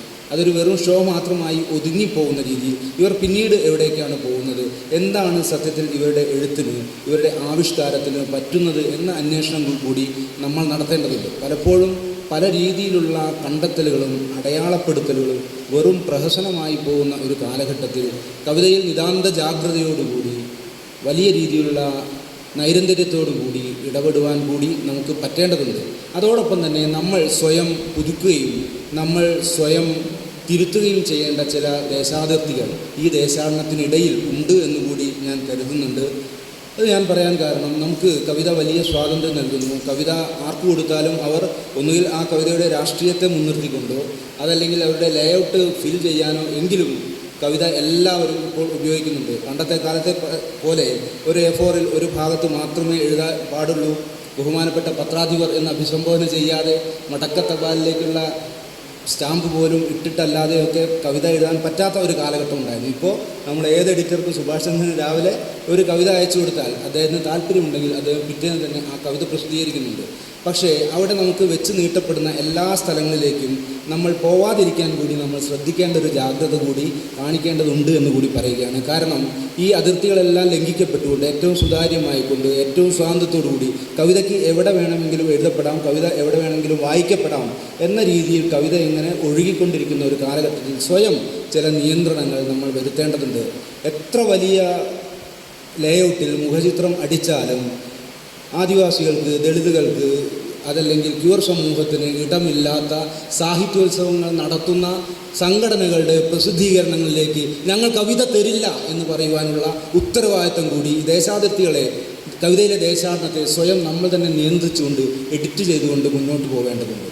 പല മുഖ്യധാര പ്രസിദ്ധീകരണങ്ങളും മാധ്യമങ്ങളും ആദ്യടക്കമുള്ള ആളുകളുടെ വ്യക്തിത്വത്തെ, അവരുടെ ക്യൂർ സമരങ്ങളെ അംഗീകരിക്കുന്നുണ്ട്. അത് എന്തോ നല്ല പെട ചന്തിക്ക് കിട്ടാത്തത് കൊണ്ടാണ് എന്നാണ് ഇപ്പോഴും മതാത്മക സമൂഹങ്ങൾ പറയുന്നത്, മതാത്മക മാധ്യമങ്ങൾ പറയുന്നത്. മതാത്മക മാധ്യമങ്ങൾ എന്ന് ഞാൻ കോട്ട് ചെയ്തുകൊണ്ട് പറയുകയാണ്. അത്തരത്തിലുള്ള ആളുകൾ തന്നെയാണ് ഒരുപക്ഷെ ഇത്തരത്തിലുള്ള ആളുകളെ വലിയ രീതിയിൽ മുൻനിർത്തിക്കൊണ്ട് വലിയ പ്രഹസനങ്ങൾ കാണിക്കുന്നത്. അതുകൊണ്ട് തന്നെ ഇത്തരത്തിലുള്ള ആളുകൾ നടത്തുന്ന സാഹിത്യോത്സവങ്ങളെ തള്ളി മാറ്റുവാൻ, ഇത്തരത്തിലുള്ള രാഷ്ട്രീയതയും വർഗീയതയും ഒളിപ്പിച്ചു വെച്ച ജനാധിപത്യത്തെയോ സ്വാതന്ത്ര്യത്തെയോ എല്ലാ മനുഷ്യനും വലിയ രീതിയിലുള്ള സാധ്യതകൾ ഉണ്ട് എന്ന് അംഗീകരിക്കാത്ത വേദികളും അതോടൊപ്പം തന്നെ പ്രസിദ്ധീകരണങ്ങളും ഉപേക്ഷിക്കുക എന്നുള്ളത് കൂടി ഈ ദേശാടന കാലത്ത് നമ്മൾ ചെയ്യേണ്ട വലിയ ഉത്തരവാദിത്വം ആണ് എന്നുകൂടി ഞാൻ ഓർമ്മിപ്പിക്കുകയാണ്. ഇത് പറയുവാൻ കൃത്യമായിട്ടുള്ള കാരണങ്ങളുണ്ട്. ഞാൻ കുറേ കാലമായി മുഖ്യധാരാ മാധ്യമങ്ങളിൽ എഴുതാത്ത ഒരാളാണ്. എന്നിട്ടും ഞാൻ കേരളത്തിലെ എല്ലാ ലിറ്ററേച്ചർ ഫെസ്റ്റിവലും പോകുന്നുണ്ട്, എല്ലാ കലാലയങ്ങളിലും പോകുന്നുണ്ട്, ലോകം മുഴുവൻ പോയി കവിത ചൊല്ലുവാൻ മലയാളികളുള്ള എല്ലാ ഇടങ്ങളിലും പോകുന്നുണ്ട്. ഞാൻ ആദ്യകാലത്ത് മാതൃഭൂമി ആഴ്ചപ്പതിപ്പിൽ എഴുതിയ ഒരാളാണ്. പിന്നീട് ഞാൻ അത് എഴുതാതിരിക്കാൻ കാരണം എന്തുകൊണ്ടാണ് എം ബഷീറിനെ പോലുള്ള ഒരാൾ രാമായണം എഴുതുമ്പോൾ അത് വേണ്ട എന്ന് പറഞ്ഞുകൊണ്ട് ഒരു കത്ത് വരുന്നു, അത് അപ്പോൾ പിൻവലിക്കുന്നു. എന്തുകൊണ്ടാണ് മീശ എന്ന് പറയുന്ന ഒരു നോവലിൽ അതിലൊരു കഥാപാത്രം പറയുന്ന ഒരു വാക്ക് കേട്ടുകൊണ്ട് എസ് ഹരീഷ് എന്ന് പറയുന്ന ആ നോവലിസ്റ്റിനോടൊരു വാക്കുമുണ്ടാതെ, വായിക്കുന്ന വായനക്കാരോട് വായനക്കാരികളോട് സമൂഹത്തോട് ഒന്നും ഉണ്ടാതെ മാതൃഭൂമി എന്ന് പറയുന്ന ഒരു പ്രസിദ്ധീകരണം അത് പിൻവലിക്കുകയാണ്. അതോടൊപ്പം തന്നെ എന്ത് ചെയ്തു, നമ്മുടെ മഹാത്മാഗാന്ധിയെ വെടിവെച്ച് കൊന്ന സംഘപരിവാർ സവർണ യുക്തിയുടെ എല്ലാ മാമൂലുകളും ഇപ്പോഴും പേറി നടക്കുന്ന മോഹൻ ഭഗവതിനെ പോലുള്ള ആളുകളെ കൊണ്ട് നമ്മുടെ ഗാന്ധിജിയെ ഓർത്തുകൊണ്ട് ലേഖനം എഴുതുന്ന പ്രസിദ്ധീകരണങ്ങളിലേക്കും അവരുടെ സാഹിത്യോത്സവങ്ങളിലേക്കും ഒരു ഉളുപ്പുമില്ലാതെ നമ്മൾ പോവുകയാണ്. അതിൽ കവിത എഴുതിയാൽ മാത്രമാണ് ഞാൻ കവിയാവുന്നത് എന്ന രീതിയിൽ നമ്മളിൽപ്പെട്ട ആളുകൾ പോലും വലിയ രീതിയിൽ ചിന്തിക്കുകയാണ്. അതുകൊണ്ട് ഇത്തരത്തിൽ എല്ലാ മനുഷ്യർക്കും സാധ്യതകൾ നൽകാത്ത പ്രസിദ്ധീകരണങ്ങളിൽ, അവരുടേതായിട്ടുള്ള വേദികളിൽ ഞങ്ങളും വരുന്നില്ല എന്ന് പ്രഖ്യാപിക്കുവാനുള്ള വലിയ ജാഗ്രത കാണിക്കേണ്ടതുണ്ട്. പുരോഗമന പ്രസ്ഥാനങ്ങൾ പോലും ഒരുപാട് വൈകിക്കൊണ്ടാണ് ദളിത് ഇഷ്യൂകളെ അതല്ലെങ്കിൽ ട്രാൻസ്ജെൻഡർ ഇഷ്യൂസുകളെ ഒക്കെ തന്നെ അഭിവാദ്യം ചെയ്യാൻ തുടങ്ങിയത്. അതുകൊണ്ട് അവർക്കും പരിമിതികളുണ്ട്, പാളിച്ചകളുണ്ട്. അത് അവരോട് അവരുടെ വേദി ഇത്തരത്തിലുള്ള നമ്മൾ പറയുന്ന ഇടതുപക്ഷ മതനിരപേക്ഷ സ്വഭാവമുള്ള സെക്കുലർ വേദികളിൽ ഇനിയും പറയേണ്ടതുണ്ട്. അങ്ങനെ സ്വയം പുതുക്കിയും തിരുത്തിക്കൊണ്ടും കവിതയിലെ ദേശാടനം തുടരേണ്ടതുണ്ട് എന്ന് മാത്രം പറഞ്ഞുകൊണ്ട് അവസാനിപ്പിക്കുന്നു. അഭിവാദ്യം.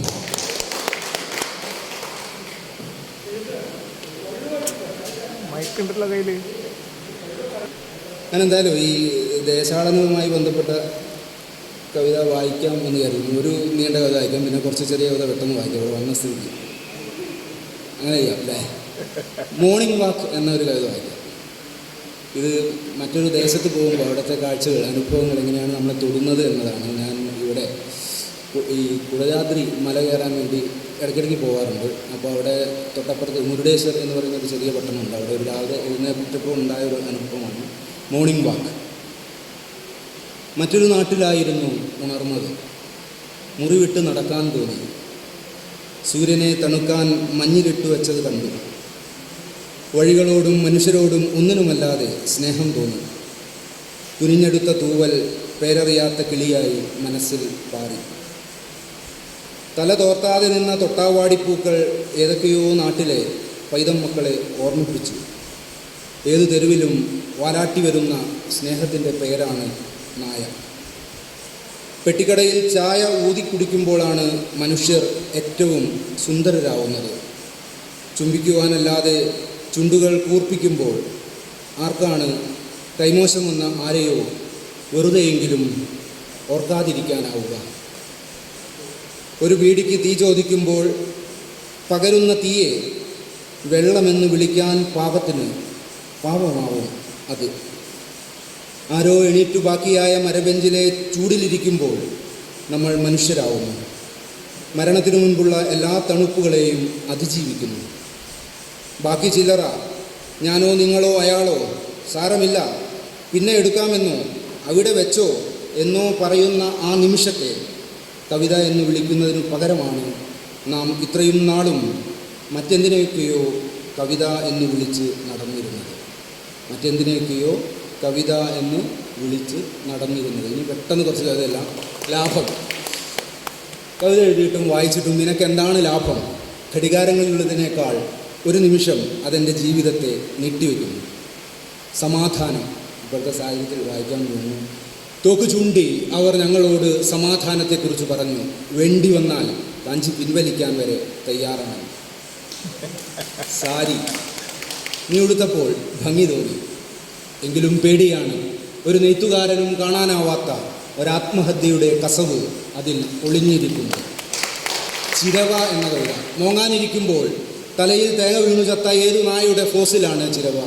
ഒരുപാട് വീര്യമുള്ള പ്രതിഷേധം കൊണ്ടാവുമോ എത്ര അടക്കി നിർത്തിയിട്ടും ചിരവ തേങ്ങ കാണുമ്പോഴെല്ലാം കുരയ്ക്കുകയും മുരളുകയും ചെയ്തു പോകുന്നത്? ആണി എന്ന കവിത. കറുത്തവൻ, എപ്പോഴും അടിച്ചമർത്തപ്പെടുന്നവൻ, നിങ്ങളുടെ ഉറപ്പുകൾക്കിടയിൽ കിടന്ന് തുരുമ്പിച്ചു തീരുന്ന അറിയപ്പെടാത്ത ദളിതൻ. കോഴി, നന്നായി മെരുങ്ങുക എന്നാൽ എപ്പോഴും ഇരയാവേണ്ടി വരിക എന്നു തന്നെയാണ് അർത്ഥമെന്ന് എൻ്റെ ജീവിതം സാക്ഷ്യപ്പെടുത്തുന്നു. പല്ല് എന്നും ഇങ്ങനെ വെറുതെ തേച്ചു മിനുക്കിയിട്ടെന്തു കാര്യം? ചത്തതിനെ അല്ലാതെ ജീവനുള്ളതിനെ എന്നെങ്കിലും നീ ഇന്നേ വരെ തൊട്ടിട്ടുണ്ടോ? പേര് എന്ന കവിത. സോപ്പിന് പേര് ചന്ദ്രിക, ചന്ദനത്തിരിക്ക് പേര് സന്ധ്യ. അലിഞ്ഞു തീരുന്നതിനും എരിഞ്ഞൊടുങ്ങുന്നതിനും പെൺപേരു തന്നെ ശരണം. ആപ്തവാക്യം, മതമേതായാലും വടിവാള് നന്നായാൽ മതി. ആത്മീയത, അമ്പലം കാണുമ്പോൾ എനിക്ക് നല്ലത് വരുത്തണേ എന്ന് പ്രാർത്ഥിക്കുന്നത് മാത്രമല്ല, ചീറിപ്പായുന്ന ആംബുലൻസ് കാണുമ്പോൾ അതിനുള്ളിൽ കിടക്കുന്നവന് ആയുസ് നീട്ടിക്കൊടുക്കണേ എന്നുകൂടി പ്രാർത്ഥിക്കുന്നതാണ്. കിഴങ്ങനെന്ന് വിളിച്ചോളൂ, ചവിട്ടി താഴ്ത്തിക്കൊള്ളൂ, പക്ഷേ എന്നെങ്കിലും ഒരിക്കൽ മുളച്ചു പൊന്താതിരിക്കില്ല. മറ്റൊരു കവിത. രാത്രി മഴ പെയ്താൽ കുരുവിക്കൂട് കാണിക്കാമെന്ന് പറഞ്ഞ് രാവിലെ അനിയത്തിയെ ചാമ്പയ്ക്കാമരത്തിൻ്റെ ചുവട്ടിലേക്ക് കൊണ്ടുപോകണം. പാതി പടർന്ന മിഴികളോടെ അവൾ മുകളിലേക്ക് നോക്കുമ്പോൾ വിരിഞ്ഞിറങ്ങാറായ 1000 മഴത്തുള്ളികളെ കുരുവിക്കുഞ്ഞുങ്ങളാക്കി അവൾക്കു നേരെ പറത്തിവിടണം. മറ്റൊരു കവിത. ജീവിതമേ, current bill, mobile bill, cable bill, petrol bill, diesel bill, മരുന്ന് ബില്ല്, ട്യൂഷൻ ബില്ല്. ജീവിതമേ, ബില്ലുമേടയിലിരുന്നെന്നെ കല്ലെറിയല്ലേ. കല്ലെറിയല്ലേ. 2 കഥ കൂടി പെട്ടെന്ന് പറയാം. ആവിഷ്കാരം. അമ്മിത്തറയ്ക്ക് കീഴിലാണ് കോഴിക്കൂട്. തലയ്ക്ക് മുകളിൽ അരയ്ക്കുന്ന മസാല മണം നിത്യവും അറിഞ്ഞാണ് വിരിഞ്ഞതും വളർന്നതും. എന്നിട്ടും കൂവാതിരുന്നില്ല, ചാടിക്കൊത്താതിരുന്നില്ല. പക്ഷിയായ ആരും പരിഗണിക്കാഞ്ഞിട്ടും ആവും പോലൊന്ന് പറന്നു നോക്കാതിരുന്നില്ല. ഒടുവിലെ കവിത യാത്ര. പണ്ട് നാട് വിടുമ്പോൾ ബസ്സിലെഴുതിയിരുന്നു ശ്രീ കാടാമ്പുഴ ഭഗവതി ഈ വാഹനത്തിൻ്റെ ഐശ്വര്യം എന്ന്. ഇന്ന് തിരിച്ചു വരുമ്പോൾ ബസ്സിലെഴുതിയിരിക്കുന്നു ശ്രീ മാതാ അമൃതാനന്ദമയി ഈ വാഹനത്തിൻ്റെ ഐശ്വര്യം എന്ന്. കാടാമ്പുഴ ഭഗവതി ഏത് സ്റ്റോപ്പിലാണ് ഇറങ്ങിപ്പോയത്? ഞാനൊരു വ്യാസവിദ്യാനികേതൻ്റെ പരിപാടിക്കും പോവാറില്ല. ഒരു അമൃത ഇൻസ്റ്റിറ്റ്യൂട്ടിലെ SFIക്കാർ വിളിക്കുന്ന പരിപാടിക്ക് പോലും പോകാറില്ല. അത്തരത്തിലുള്ള രാഷ്ട്രീയതയുടെ, ഞാൻ വിശ്വാസിയായിട്ടുള്ളൊരു മനുഷ്യനാണ്. സ്വത്വത്തിലും ജാതിയിലും മതത്തിലും എല്ലാത്തിലും വിശ്വസിക്കുന്ന ഒരാളാണ്. നമ്മുടെ ഭരണഘടന ബഹുസ്വരതയുടെ ഭാഗമായി ഇതിനെല്ലാം അംഗീകരിക്കുന്ന ഒരു ഭരണഘടന നമുക്കുണ്ട്. പക്ഷേ വിശ്വാസത്തിൻ്റെ മറവിൽ അരാഷ്ട്രീയതയും വർഗീയതയും വിളയുന്ന ഒരു മാധ്യമത്തിലും ഒരു കേന്ദ്രത്തിലും പോകില്ല എന്നുള്ളത് കൊണ്ടാണ് എൻ്റെ പരിപാടി അവിടെ നടക്കുമ്പോൾ, നമ്മുടെ പരിപാടി ഇടവപ്പാതി അവിടെ നടക്കുമ്പോൾ ഞാനിവിടെ രാഹുലിനടക്കമുള്ള ഈ ടീം വിളിക്കുമ്പോൾ ഓടിയെത്തുന്നത്. എല്ലാവർക്കും അഭിവാദ്യം. അവിടെ നിന്ന് പറഞ്ഞാൽ മതി. ഞങ്ങൾക്ക് ഇവിടെ നിന്ന് അവിടെ മയക്ക് തന്നിട്ടില്ലേ? കവിതകളുടെ ദേശാടനം എഡിറ്റ് ചെയ്യപ്പെടേണ്ടതുണ്ട് എന്ന് ശ്രീജിത്ത് മാഷ് ശക്തമായി അഭിപ്രായപ്പെടുമ്പോൾ നമ്മൾ അതിനോട് ഐക്യദാർഢ്യപ്പെടേണ്ടതുണ്ട്. നന്ദി മാഷ്.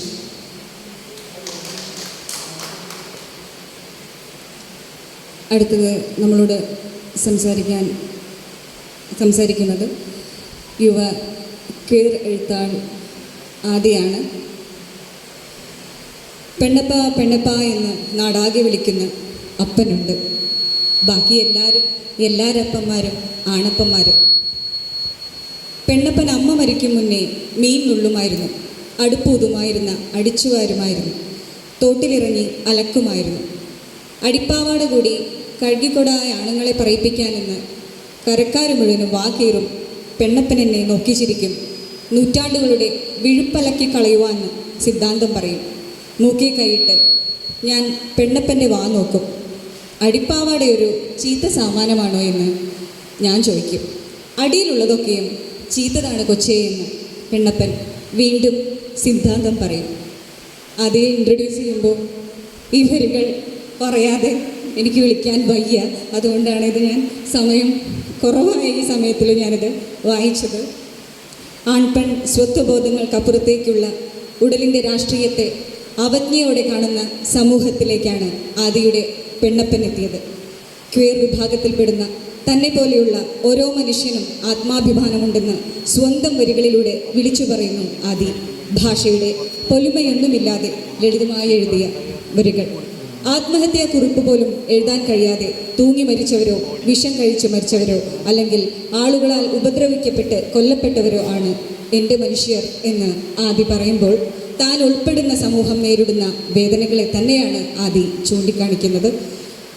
കേരള സാഹിത്യ അക്കാദമി യുവകവിതാ പുരസ്കാരം, KV സുധാകരൻ സ്മാരക പുരസ്കാരം, കവി K അയ്യപ്പൻ സ്മാരക പുരസ്കാരം എന്നിവ ആദിയുടെ ആദ്യ കവിത സമാഹാരമായ പെണ്ണപ്പന് ലഭിച്ചിട്ടുണ്ട്. ആദിയെ വളരെ സ്നേഹപൂർവ്വം ക്ഷണിക്കുന്നു. ഹലോ, ഒരുപാട് സന്തോഷം ഇങ്ങനൊരു പരിപാടിയിൽ പ്രിയപ്പെട്ട മനുഷ്യരോടുകൂടെ പങ്കെടുക്കാൻ സാധിക്കുന്നതിൽ. ദേശം വളരെ ഒരു എന്താ പറയുക, അക്രാമക രൂപത്തിൽ നമ്മെ വലയം ചെയ്തുകൊണ്ടിരിക്കുന്ന ഒരു കാലത്താണ് ജീവിക്കുന്നത്. വാർത്താ ചാനലുകൾ തുറന്നാലും ഒക്കെയും ദേശം വലിയ രൂപത്തിൽ നമ്മുടെ മുന്നിൽ നിൽക്കുന്നുണ്ട്. ഏത് ചേരിയിൽ നിൽക്കണം എന്നുള്ള ചോദ്യത്തിന് ഏതെങ്കിലും ഒരു ഓപ്ഷൻ മാത്രമേ നമുക്ക് തിരഞ്ഞെടുക്കാൻ ഉള്ളൂ. ഒന്നെങ്കിൽ നിങ്ങൾ പാകിസ്ഥാനിലേക്ക് പോകണം, അല്ലെങ്കിൽ ഇവിടെ തുടരാം എന്നൊരു ഓപ്ഷനാണ് നിലവിൽ നമുക്ക് ടിക്ക് ചെയ്യാൻ നമ്മുടെ മുന്നിലുള്ളത്. അപ്പോൾ ഇന്ത്യ എന്ന് പറയുന്ന ഒരു ദേശം രൂപപ്പെടണമെങ്കിൽ സ്വാഭാവികമായിട്ടും അതിന് അപ്പുറത്തൊരു അപരം വേണം. അത് എല്ലാ ബൈനറികളുടെ ഒരു സ്വഭാവമാണ്. ആണ് ഉണ്ടാവുന്നത് പെണ്ണിനെ അപ്പുറത്ത് നിർത്തിക്കൊണ്ടാണ്, കറുപ്പ് ഉണ്ടാവുന്നത് വെളുപ്പിനെ അപ്പുറത്ത് നിർത്തിക്കൊണ്ടാണ്. ഈ ഒരു യുക്തി തന്നെയാണ് ദേശത്തിലും പ്രവർത്തിച്ചുകൊണ്ടിരിക്കുന്നത്. അപ്പം ദേശം, ദേഹം, അതുപോലെ കവിത എന്ന ഒരു 3 സൂചകത്തിലൂന്നിയിട്ടായിരിക്കും ഞാൻ സംസാരിക്കാൻ ശ്രമിക്കാം. ദേശം എന്ന് പറയുന്നത് വളരെ സുനിശ്ചിതമായിട്ടുള്ള ഒന്നല്ല, വളരെ ഭദ്രമായിട്ടുള്ള, വളരെ കൃത്യമായിട്ട് ഡിഫൈൻഡ് ആയിട്ടുള്ള ഒന്നല്ല. നമ്മൾ കേരളത്തിനെക്കുറിച്ചോ ഇന്ത്യനെക്കുറിച്ചോ സംസാരിക്കുന്ന സമയത്ത് ഇത് എല്ലാ കാലവും ഇതേ മട്ടിൽ നിന്ന് അതിരുകളെല്ലാം കൃത്യമായിട്ട് വരയപ്പെട്ട ഒരു സ്ഥലരാശിയായിട്ട് പൊതുവിൽ മനസ്സിലാക്കണം. പക്ഷെ അങ്ങനെയല്ല.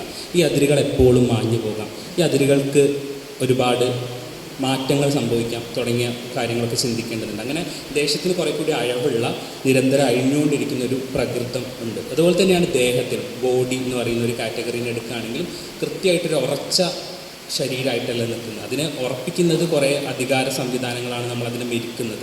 അതിനെ ആണായിട്ടും പെണ്ണായിട്ടും അതല്ലാത്തതായിട്ടൊക്കെ മെരുക്കുന്നത് പലതരം അധികാരങ്ങളെ ഉപയോഗിച്ചുകൊണ്ടാണ്. അപ്പം കവിത എന്ന് പറയുന്ന ഒരു രൂപത്തിനെക്കുറിച്ച് നോക്കുന്ന സമയത്തും കാനോനികൃതമായിട്ടുള്ള കവിത അല്ലെങ്കിൽ സാഹിത്യം എന്ന് പറയുന്നതിൻ്റെ സാഹിത്യം എന്ന് പറയുന്ന വാക്കിൻ്റെ ഒരു എറ്റിമോളജിനെ കുറിച്ചുള്ള ആലോചനയിൽ പറയുന്നുണ്ട്. സാഹിത്യം എന്നതിൻ്റെ അർത്ഥം, അതിൻ്റെ ഒരു എറ്റിമോളജിക്കൽ റൂട്ട് വരുന്നത് സഹിതത്വം, കുറേ കൂടി എല്ലാത്തിനെയും ഉൾക്കൊള്ളുന്നത് എന്നതിൻ്റെ അടിസ്ഥാനത്തിലാണ്. പക്ഷേ ലിറ്ററേച്ചർ എന്നുള്ള ഇംഗ്ലീഷ് പദം, അതിൻ്റെ റൂട്ട് എന്ന ലിട്ര എന്നുള്ള രീതിയിൽ അക്ഷരം എന്നതിലേക്കാണ് ഊന്നുന്നത്. പക്ഷേ ഇന്ത്യൻ സാഹചര്യത്തിൽ സാഹിത്യം എന്ന് പറയുമ്പോൾ കുറേ കൂടി ഒരു ഉൾക്കൊള്ളൽ പ്രകൃതമുള്ള ഒന്നാണെന്നുള്ള രീതിയിൽ നിരീക്ഷണങ്ങൾ ഉണ്ടായിട്ടുണ്ട്. പക്ഷേ നമുക്കറിയാം നമ്മുടെ സാഹിത്യത്തിൻ്റെ ചരിത്രം എന്ന് പറയുന്നത് അങ്ങനെ ഉൾക്കൊള്ളൽ പാരമ്പര്യം ഒന്നും ഉള്ളതല്ല എന്ന് നമുക്ക് വ്യക്തമായിട്ട് അറിയാം. നമുക്കത് പുതിയ കാലത്ത് നിന്നുകൊണ്ട് നമ്മൾ അങ്ങനെയൊക്കെ ആയിരുന്നു നമ്മുടെ ഭൂതകാലം എന്ന് പറയാൻ ശ്രമിച്ചാലും കൃത്യമായിട്ട് കാനോനീകൃതമായിട്ടുള്ള സാഹിത്യ ചരിത്രങ്ങൾ പരിശോധിക്കുമ്പോൾ ആരൊക്കെയാണ് സാഹിത്യം എന്ന് പറയുന്ന സ്ഥാപനത്തിനകത്തേക്ക് പ്രവേശനം നേടിയത്, ആരൊക്കെയാണ് പുറത്ത് നിർത്തിയത് എന്ന് നോക്കുന്ന സമയത്ത് നമുക്ക് കൃത്യമായിട്ടൊരു പട്ടിക കാണാൻ വേണ്ടി പറ്റും. ഇപ്പോൾ തന്നെ കേരള സാഹിത്യ അക്കാദമിയിൽ നിങ്ങൾ പോവുകയാണെങ്കിൽ അതിൻ്റെ ചുമരിൽ ഒരുപാട് പേരുടെ ചിത്രങ്ങൾ കാണാം. മലയാളത്തിലെ പ്രധാനപ്പെട്ട എഴുത്തുകാരുടെ ചിത്രങ്ങളാണ് തൂക്കിയിട്ടിരിക്കുന്നത്. അതിനകത്ത് നിങ്ങൾക്ക് സ്ത്രീകളെ പരതണം. സ്ത്രീകളെ പരത്തുമ്പോൾ നിങ്ങൾക്ക് സ്വാഭാവികമായിട്ടും മാധവിക്കുട്ടീനെയോ ബാലാമണിയമ്മേനെയൊക്കെ കണ്ടെത്താൻ വേണ്ടി സാധിക്കും. അപ്പോൾ നിങ്ങൾ ചോദിക്കുക, സ്ത്രീകൾക്ക് സാധ്യതകൾ ഉണ്ടായിരുന്നു, സ്ത്രീകൾ എഴുതിയിട്ടുണ്ട്. നമുക്കൊരു മാധവിക്കുട്ടി ഉണ്ട്, നമുക്ക് ബാലാമണിയമ്മ ഉണ്ട്, നമുക്ക് ലളിതാംബിക അന്തർജനുണ്ട്, അങ്ങനത്തെ കുറച്ച് ടോക്കണുകൾ നമ്മുടെ കയ്യിലുണ്ട്. പക്ഷേ ഇവരൊക്കെ എങ്ങനെയാണ് എഴുതിയത്? ഇവർക്ക് എങ്ങനെയാണ് എഴുതാനുള്ളൊരു ഭൗതിക സാഹചര്യം ഉണ്ടായത്? എവിടെ പോയി ഇവിടുത്തെ ദളിതായിട്ടുള്ള സ്ത്രീകൾ, ബഹുജനായിട്ടുള്ള സ്ത്രീകൾ, ആദിവാസിയായിട്ടുള്ള സ്ത്രീകൾ, മുസ്ലിമായിട്ടുള്ള സ്ത്രീകളൊക്കെ എവിടെ പോയി? അപ്പോൾ കൃത്യമായിട്ട് തറവാടിൻ്റെ പ്രിവിലേജും മേൽജാതി പ്രിവിലേജും ഉപയോഗിച്ചുകൊണ്ട് തന്നെയാണ് ഈ സ്ത്രീകളൊക്കെ എഴുത്തിലേക്ക് വരുന്നത്. അല്ലാതെ അവർ സ്ത്രീ എന്ന് പറയുന്ന ഒരു സ്വത്വത്തിനെ മാത്രം മുൻനിർത്തിക്കൊണ്ടല്ല എഴുത്തിലേക്ക് വരുന്നത്. മലയാള സാഹിത്യം എന്ന് പറയുന്നത് നമ്മൾ കമ്മ്യൂണിസ്റ്റ് പാർട്ടിനെ കുറിച്ച് ബ്രാഹ്മൺ ബോയ്സ് ക്ലബ്ബ് എന്ന് പറയുന്ന പോലെ മലയാള സാഹിത്യം എന്ന് പറയുന്നത് നായർ നമ്പൂതിരി ബോയ്സ് ക്ലബ്ബാണെന്ന് പറയുന്നതിൽ യാതൊരു സംശയമില്ല. ഇത്രയും കാലം അതങ്ങനെയാണ് തുടർന്ന് എന്നുള്ളത് സംശയമില്ല. അപ്പോഴാണ് നമ്മളെപ്പോലെയുള്ള തെണ്ടികൾ, തെമ്മാടികൾ, പെറുക്കികൾ, സ്വന്തം ശരീരം വിറ്റ് വരെ പൈസ ഉണ്ടാക്കുന്ന തരം ചെറ്റകളൊക്കെ ഈ സാഹിത്യ സ്ഥാപനത്തിൻ്റെ ശുദ്ധീനങ്ങ് ഇല്ലാതാക്കി കളയാൻ വേണ്ടി വരുന്നു. അപ്പോഴാണ് ഈ ആളുകൾക്ക് ആവലാതി ഉണ്ടാകുന്നത്. ആളുകൾക്ക് ആകെ നമ്മൾ സിലബസിൽ കയറി പറ്റുന്നു, നമ്മൾ ഇങ്ങനെ നമ്മുടെ കവിതകൾ ആഘോഷിക്കുന്നു, നമ്മുടെ കവിത വായിക്കുന്നു, മലയാളത്തിൽ ഒരുപാട് കവികൾ ഉണ്ടാവുന്നു എന്നൊക്കെ പറയുന്നൊരു ആശങ്ക ഉണ്ടാകുന്നത്. എല്ലാവരും കവിത എഴുതുന്ന കാലം എന്ന് പറയുന്നൊരു മോശം കാലമായിട്ട് എനിക്ക് തോന്നുന്നില്ല. എല്ലാവരും അക്രമികളും കൊലപാതകികളും ഇതുപോലെ ദേശത്തിന് വേണ്ടിയിട്ട് ചാവാനും കൊല്ലാനും നടക്കുന്നവരും ആകുന്നതിനേക്കാൾ എത്രയോ നല്ലതാണ് എല്ലാവരും കവിതകൾ എഴുതുന്ന മനുഷ്യരായി തീരുന്നതെന്നാണ് എൻ്റെ ഒരു വിശ്വാസം. അപ്പം ഈ രീതിയിൽ ഒരുപാട് അനിശ്ചിതത്വങ്ങൾ ഇതിനകത്തെല്ലാം പ്രവർത്തിക്കുന്നുണ്ട്. അപ്പം മലയാള കവിതയുടെയോ അല്ലെങ്കിൽ വിശാലമായിട്ട് സാഹിത്യത്തിൻ്റെ തന്നെ ഒരു ദേശചരിത്രം നോക്കുന്ന സമയത്ത് നമുക്ക് ഏതൊക്കെ ദേശങ്ങളാണ് ദേശം എന്ന് പറയുന്ന ഒരു പരിഗണന നേടിയത്, അല്ലെങ്കിൽ ഇതിൻ്റെ പ്രമേയ പരിസരമായിട്ട് വരുന്ന ദേശങ്ങൾ ഏതൊക്കെയാണ്, ഇതിൻ്റെ അരിക് ദേശങ്ങൾ ഏതൊക്കെയാണെന്ന് നോക്കാം. അപ്പം പ്രധാനമായിട്ടും ലക്ഷണമൊത്ത നോവൽ എന്ന് ലേബൽ ചെയ്യപ്പെടുന്ന ഇന്ദുലേഖയിൽ ആസന്നാവുന്നൊരു ദേശം നിങ്ങൾക്ക് കാണും. ഇന്ത്യ ആ മട്ടിൽ രൂപപ്പെട്ടില്ലെങ്കിലും മാധവൻ്റെ യാത്രകൾ നിങ്ങൾ നോക്കുന്ന സമയത്ത് ഉണ്ടായിക്കൊണ്ടിരിക്കുന്ന ഒരു ഇന്ത്യയുടെ ചിത്രം നിങ്ങൾക്ക് കാണാൻ വേണ്ടി പറ്റും. മാധവൻ്റെ വലിയ സഞ്ചാരങ്ങൾ രൂപപ്പെട്ടുകൊണ്ടിരിക്കുന്ന നഗരങ്ങളിലേക്കാണ്, പ്രധാനപ്പെട്ട നഗരങ്ങളിലേക്കാണ് മാധവൻ്റെ യാത്രകൾ എന്ന് പറയുന്നത്. അതേ നോവലിൽ തന്നെ പഞ്ചുമേനോൻ എന്ന് പറയുന്ന കഥാപാത്രം ചെരുപ്പ് കാണുമ്പോൾ പേടിക്കുന്നുണ്ട്, ചെരുപ്പിനെ ഭയങ്കര പേടിയോടെ കാണുന്നുണ്ട്. ചെരുപ്പ് പേടിപ്പെടുത്തുന്ന ഒരു രൂപമാവുന്നത് എങ്ങനെയാണ്? ചലനം എന്ന് പറയുന്നത് വളരെ പ്രശ്നമുള്ള സംഗതിയാവുന്ന ഒരു ക്രമത്തിനകത്താണ് നമ്മൾ ജീവിച്ചത്. ചലനത്തെ പരമാവധി പരിമിതപ്പെടുത്തുന്ന, പുഴ കടന്നാൽ കടൽ കടന്നാൽ ജാതി പോകും എന്നൊക്കെ പറയുന്ന ഒരു ക്രമത്തിനകത്താണ് നമ്മൾ ജീവിച്ചത്. സഞ്ചാരത്തിന് പരമാവധി പരിമിതപ്പെടുത്തുക എന്നുള്ളൊരു യുക്തിയിലാണ് നമ്മുടെ ജാതി വ്യവസ്ഥ പ്രവർത്തിച്ചുകൊണ്ടിരുന്നത്. അതുകൊണ്ട് തന്നെ നമുക്ക് അങ്ങനെ വലിയ സഞ്ചാരങ്ങളൊന്നും ഉണ്ടായില്ല. നമുക്ക് സന്ദേശകാവ്യങ്ങളൊക്കെ ഉണ്ടല്ലേ, ഒന്നുകിൽ സന്ദേശമുണ്ട്, മറ്റേ സന്ദേശമുണ്ട്, നായകനും നായികയും ഇങ്ങനെ വേർപെട്ട് മേഘത്തിനും മറ്റ് രാജാക്കന്മാർക്കൊക്കെ സന്ദേശം കൊടുക്കുന്നതിൻ്റെ വലിയ വിവരങ്ങളും അത്തരത്തിലുള്ള ദേശാടനങ്ങളുടെ ചരിത്രവും ഒക്കെ പറയാനുണ്ടെങ്കിൽ പോലും അതിലൊക്കെ യാത്ര എന്ന് പറയുന്നത് ആ മട്ടിൽ ഉണ്ടോ? യാത്രയുടെ അനുഭവം എന്ന് പറയുന്നത് കേവലം ആനന്ദത്തിൻ്റെ അനുഭവം മാത്രമല്ല, അത് വേദനകളുടെ കൂടെ അനുഭവമാണ്. ദേശം വിട്ട് മറ്റൊരു ദേശത്തിലേക്ക് പോവുക എന്ന് പറയുന്നത് കേവലം ആനന്ദത്തിൻ്റെ ഒരു അനുഭവമല്ല, വേദനകളുണ്ട്. ഈ യാത്രയിൽ ഉണ്ടാകുന്ന ഫാറ്റിഗുണ്ട്, ഈ യാത്രയിൽ നമ്മൾ നേരിടുന്ന വിശപ്പുണ്ട്, ദാഹമുണ്ട്, വിയർപ്പുണ്ട്, ഇതൊക്കെയുണ്ട്. പക്ഷെ നിങ്ങൾ സന്ദേശകാവ്യം എടുത്ത് നോക്കിയാൽ ഈ യാത്രയിൽ ദേഹം ക്ഷീണിക്കുന്നതായിട്ടോ ശരീരങ്ങൾ വിയർക്കുന്നതായിട്ടോ അവർ വേദനിക്കുന്നതായിട്ടൊന്നും കാണില്ല. ഇത് മാനസികമായി നടക്കുന്നൊരു യാത്രയാണ്. അതുകൊണ്ടാണ് അങ്ങനെ സംഭവിക്കുന്നത്. അല്ലാതെ ദേശം വിട്ട് ദേശത്തിലേക്ക് മാറുന്നൊരു ഒരു യാത്രയൊന്നും ഉണ്ടായിട്ടില്ല. അപ്പോൾ ഈ അടുത്ത് ഞാനൊരു ലേഖനം വായിച്ചു. പ്രശോക് എന്ന് പറയുന്ന ഒരു പുള്ളിയുടെ മലയാള കവിത എങ്ങനെയാണ് റോഡുകൾക്കെതിരെ നിൽക്കുന്നത്, പൊതുഗതാഗത സംവിധാനങ്ങൾക്കെതിരെ നിൽക്കുന്നത്. അയ്യപ്പ പണിക്കരും പി കുഞ്ഞിരാമൻ നായരും ഒക്കെ എങ്ങനെയാണ് റോഡിനെയും ഗതാഗതത്തിനെയും നഗരത്തിനെയും ഒക്കെ ഭയങ്കര പ്രതിക്കൂട്ടിൽ നിർത്തിക്കൊണ്ട് കവിതകൾ എഴുതുന്നത്. അപ്പോൾ ഈ രീതിയിൽ ഇവരുടെയൊക്കെ പ്രധാനമായിട്ടും കവികളുടെ ഒരു ദേശം നിൽക്കുന്നത് ഗ്രാമത്തിൻ്റെ അകത്താണ്. വളരെ വിശുദ്ധമായിട്ടുള്ള, നമ്മുടെ ഗാന്ധിയൊക്കെ പറയുന്ന പോലെ വിശുദ്ധമായിട്ടുള്ള ആദർശക ഗ്രാമത്തിൻ്റെ ഒരു പരിധിക്കകത്താണ് ഇവരുടെയൊക്കെ ഒരു ദേശഭാവന നിൽക്കുന്നത്. അതിനകത്ത് ദളിതരോ ആദിവാസികളോ ബഹുജനായിട്ടുള്ള മനുഷ്യരോ മറ്റ് സ്വത്വങ്ങൾ കയറുന്ന മനുഷ്യർക്ക് യാതൊരു സ്ഥാനമില്ല. ഗ്രാമം എന്ന് പറയുന്നത് ദളിതരെ സംബന്ധിച്ചിടത്തോളം ജാതി അടിച്ചമർത്തലിൻ്റെ സ്ഥലമാണ്.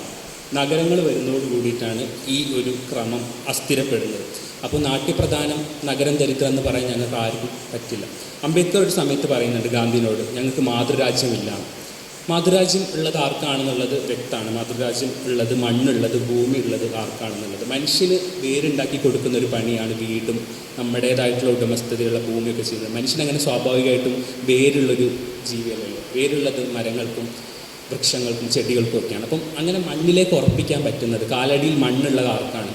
പലസ്തീനിൽ 1948 വലിയൊരു പലായനം നടക്കുന്ന സമയത്ത് അവിടുത്തെ സ്ത്രീകളും കുട്ടികളും അടങ്ങുന്ന കൂട്ടം ജനത അവരുടെ വീടിൻ്റെ താക്കോൽ കയ്യിൽ കൂടെ കൊണ്ടുപോകുന്നുണ്ട്. എന്തെങ്കിലും ഒരിക്കലും ഈ വീട്ടിലേക്ക് തിരികെ വരാൻ എന്നുള്ള പ്രതീക്ഷയിൽ നക്ബ എന്നുള്ള രീതിയിൽ ഈ താക്കോൽ കൂട്ടം കയ്യിലെടുത്തിട്ടാണ് അവർ ദേശം വിട്ട് പോകുന്നത്.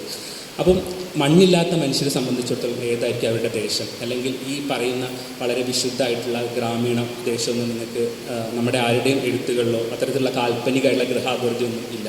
ഭൂതകാലം എന്ന് പറയുന്നത് വളരെ സുവർണമാണ്. മാവേലി നാടുവാണ് ഇടുംകാലം, മനുഷ്യരെല്ലാവരും ഒന്നുപോലെ എന്നൊക്കെ നമുക്ക് ചുമ്മാ വീമ്പ് പറയാമെന്നല്ലാതെ അതൊരു നുണയാണ്. കഴിഞ്ഞ കാലമൊക്കെ ഏറ്റവും മോശവും കെട്ടതുമായിട്ടുള്ള കാലം ആണ് ഈ ഇനി വരാൻ നിൽക്കുന്നത് മാത്രമാണ് നല്ല കാലം എന്നുള്ളൊരു പ്രതീക്ഷയിലാണ് നമ്മൾ നിൽക്കേണ്ടത്. അല്ലാതെ അങ്ങനെ നമ്മളെല്ലാവരും ഈക്വലായിട്ട് ട്രീറ്റ് ചെയ്ത് എല്ലാ മനുഷ്യരും അങ്ങ് സമത്വസുന്ദരമായിട്ട് ജീവിച്ചൊരു ഭൂതകാലം എന്ന് നമുക്ക് അത്തരം ഗൃഹാതുരതയൊന്നും എന്തായാലും ഇവിടുത്തെ ഒപ്രസ്ഡ് ആയിട്ടുള്ള മനുഷ്യ സമൂഹങ്ങൾക്ക് പറയാനില്ല. അപ്പം ദേശത്തിൻ്റെ ഈ അനിശ്ചിതത്വങ്ങളും അല്ലെങ്കിൽ ദേശത്തിൻ്റെ പരിധിയെ ചോദ്യം ചെയ്യുന്ന, ദേശത്തിൻ്റെ യുക്തിനെയും ദേശീയതയുടെ യുക്തിനെയും ഒക്കെ ചോദ്യം ചെയ്യുന്നൊരു രാഷ്ട്രീയത്തിനകത്താണ് നമ്മളൊക്കെ പുലർന്നു പോകുന്നത്. ഭാരതമാത എന്ന് പറഞ്ഞ ചിത്രമുണ്ട്, അവനീന്ദ ടാഗോർ വരച്ച ചിത്രം. അപ്പോൾ ദേശത്തിനെ എപ്പോഴും നമ്മൾ സ്ത്രൈണവൽക്കരിച്ചാണ് മനസ്സിലാക്കുക. ഭാരതമാത എന്നൊക്കെയുള്ള പ്രധാനപ്പെട്ട ബിംബങ്ങൾ നമുക്കുണ്ടല്ലോ. സരസ്വതി ദേവിനെ ഒന്ന് എണീപ്പിച്ച് നിർത്തി ഒരു കൊട പിടിച്ച് നിർത്തുന്ന, ഒരു പതാക പിടിച്ച് നിർത്തുന്ന ഒരു ചിത്രമായിട്ടാണ് നിൽക്കുന്നത്. അപ്പം സ്ത്രീനെ ദേശവൽക്കരിക്കുന്ന എന്തിനാണ്? ദേശത്തിൻ്റെ മുകളിൽ ഒരു ഉടമസ്ഥത എപ്പോഴും പുരുഷനാണ് ഉണ്ടാവും അല്ലേ? കവിതേനെ എന്തുകൊണ്ടാണ് സ്ത്രൈണവൽക്കരിച്ച് മനസ്സിലാക്കുന്നത് കഴിഞ്ഞ സ്പെഷ്യലിൽ ചോദിക്കേണ്ടത്. ഇതിൻ്റെ മുകളിലൊരു ഉടമസ്ഥത, ഒരു അധികാരം സ്ഥാപിക്കാനുള്ള ഒരു എളുപ്പയുക്തിയാണ് ഇങ്ങനത്തെ രൂപകങ്ങളൊക്കെ എന്ന് പറയുന്നത്. അപ്പം ആ രീതിയിലാണ് ദേശത്തിനെ സ്ത്രൈണവൽക്കരിക്കുന്ന ഒരു തന്ത്രവും നിലനിന്ന് പോകുന്നത്. ദേശത്തിനെ മാതൃവൽക്കരിക്കുന്നതും ദേശത്തിനെ സ്ത്രൈണവൽക്കരിക്കുന്നതൊക്കെയുള്ള യുക്തികൾ പ്രവർത്തിച്ചുകൊണ്ടിരിക്കുന്നത്. അപ്പം ആ സമയത്താണ് നമുക്ക് മാതൃരാജ്യമില്ല, ഞങ്ങൾക്ക് ദേശമില്ല, ഇത്രയും കാലം ഞങ്ങളെ ദേശത്തിലെ പൗരരായിട്ട് പരിഗണിച്ചിട്ടില്ല. ഇനി ദേശത്തിലെ പൗരത്വം ഞങ്ങൾക്ക് ഉണ്ടെങ്കിലും ഞങ്ങളെപ്പോഴും ഡൗട്ട്ഫുള്ളാണ്. ഞങ്ങളുടെ ദേശത്തിനോടുള്ള കൂറ് നിരന്തരം സംശയിക്കപ്പെടും. ഒരു മുസ്ലിം ആണെങ്കിൽ നിങ്ങൾ ഇത്രയും കാലം ഇന്ത്യയിൽ ജീവിച്ച മനുഷ്യനാണെന്ന് നിങ്ങളുടെ മകനോ ഭർത്താവോ രാജ്യത്തിന് വേണ്ടി വീരമൃത്യു വരിച്ചിട്ടുണ്ടെന്ന് പറഞ്ഞാലൊന്നും കാര്യമില്ല. നിങ്ങളുടെ പേര് തന്നെ നിങ്ങളെ രാജ്യദ്രോഹിയും രാജ്യവിരുദ്ധരും ആക്കുന്നൊരു സാമൂഹ്യ സാഹചര്യത്തിലാണ് നമ്മൾ ജീവിക്കുന്നത്.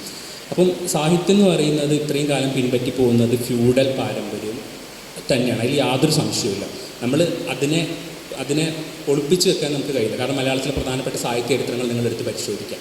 ആ സാഹിത്യ ചരിത്രത്തിനകത്ത് പണ്ഡിറ്റ് KP കറുപ്പനെ പോലെ ഒരാൾക്ക് കൊടുത്ത സ്ഥലം എത്രയാണ്, അയാളുണ്ടോ അതിനകത്ത് നോക്കാം. അതുപോട്ടെ, ശ്രീനാരായണ ഗുരു എന്ന് പറയുന്നൊരു വ്യക്തി, അയാൾ നമ്മൾ സന്യാസിക്കായിട്ട് നമ്മളങ്ങ് വിഗ്രഹവൽക്കരിക്കും. പക്ഷേ അദ്ദേഹത്തിൻ്റെ അയാളുടെ കൃതികൾക്ക് കൊടുത്ത സ്ഥാനം ഉണ്ടോ? അയാളെ കവിയായിട്ട് അംഗീകരിച്ചിട്ടുണ്ടോ? ഇല്ല. പൊയ്കയിൽ അപ്പച്ചൻ എന്ന് പറയുന്ന ഒരു കവി, അയാളുടെ എഴുത്തുകൾ നമ്മൾ പാട്ട് എന്നാണ് വിളിക്കുക. പാടാനുള്ള പാട്ട്. കവിത എഴുതുക, സാഹിത്യം എന്നൊക്കെ പറയുന്ന ഒരു ധാരാളം മിച്ച സമയമുള്ള സമൂഹത്തിന് മാത്രം സാധ്യതയുള്ള ഒരു ഒന്നാണ്.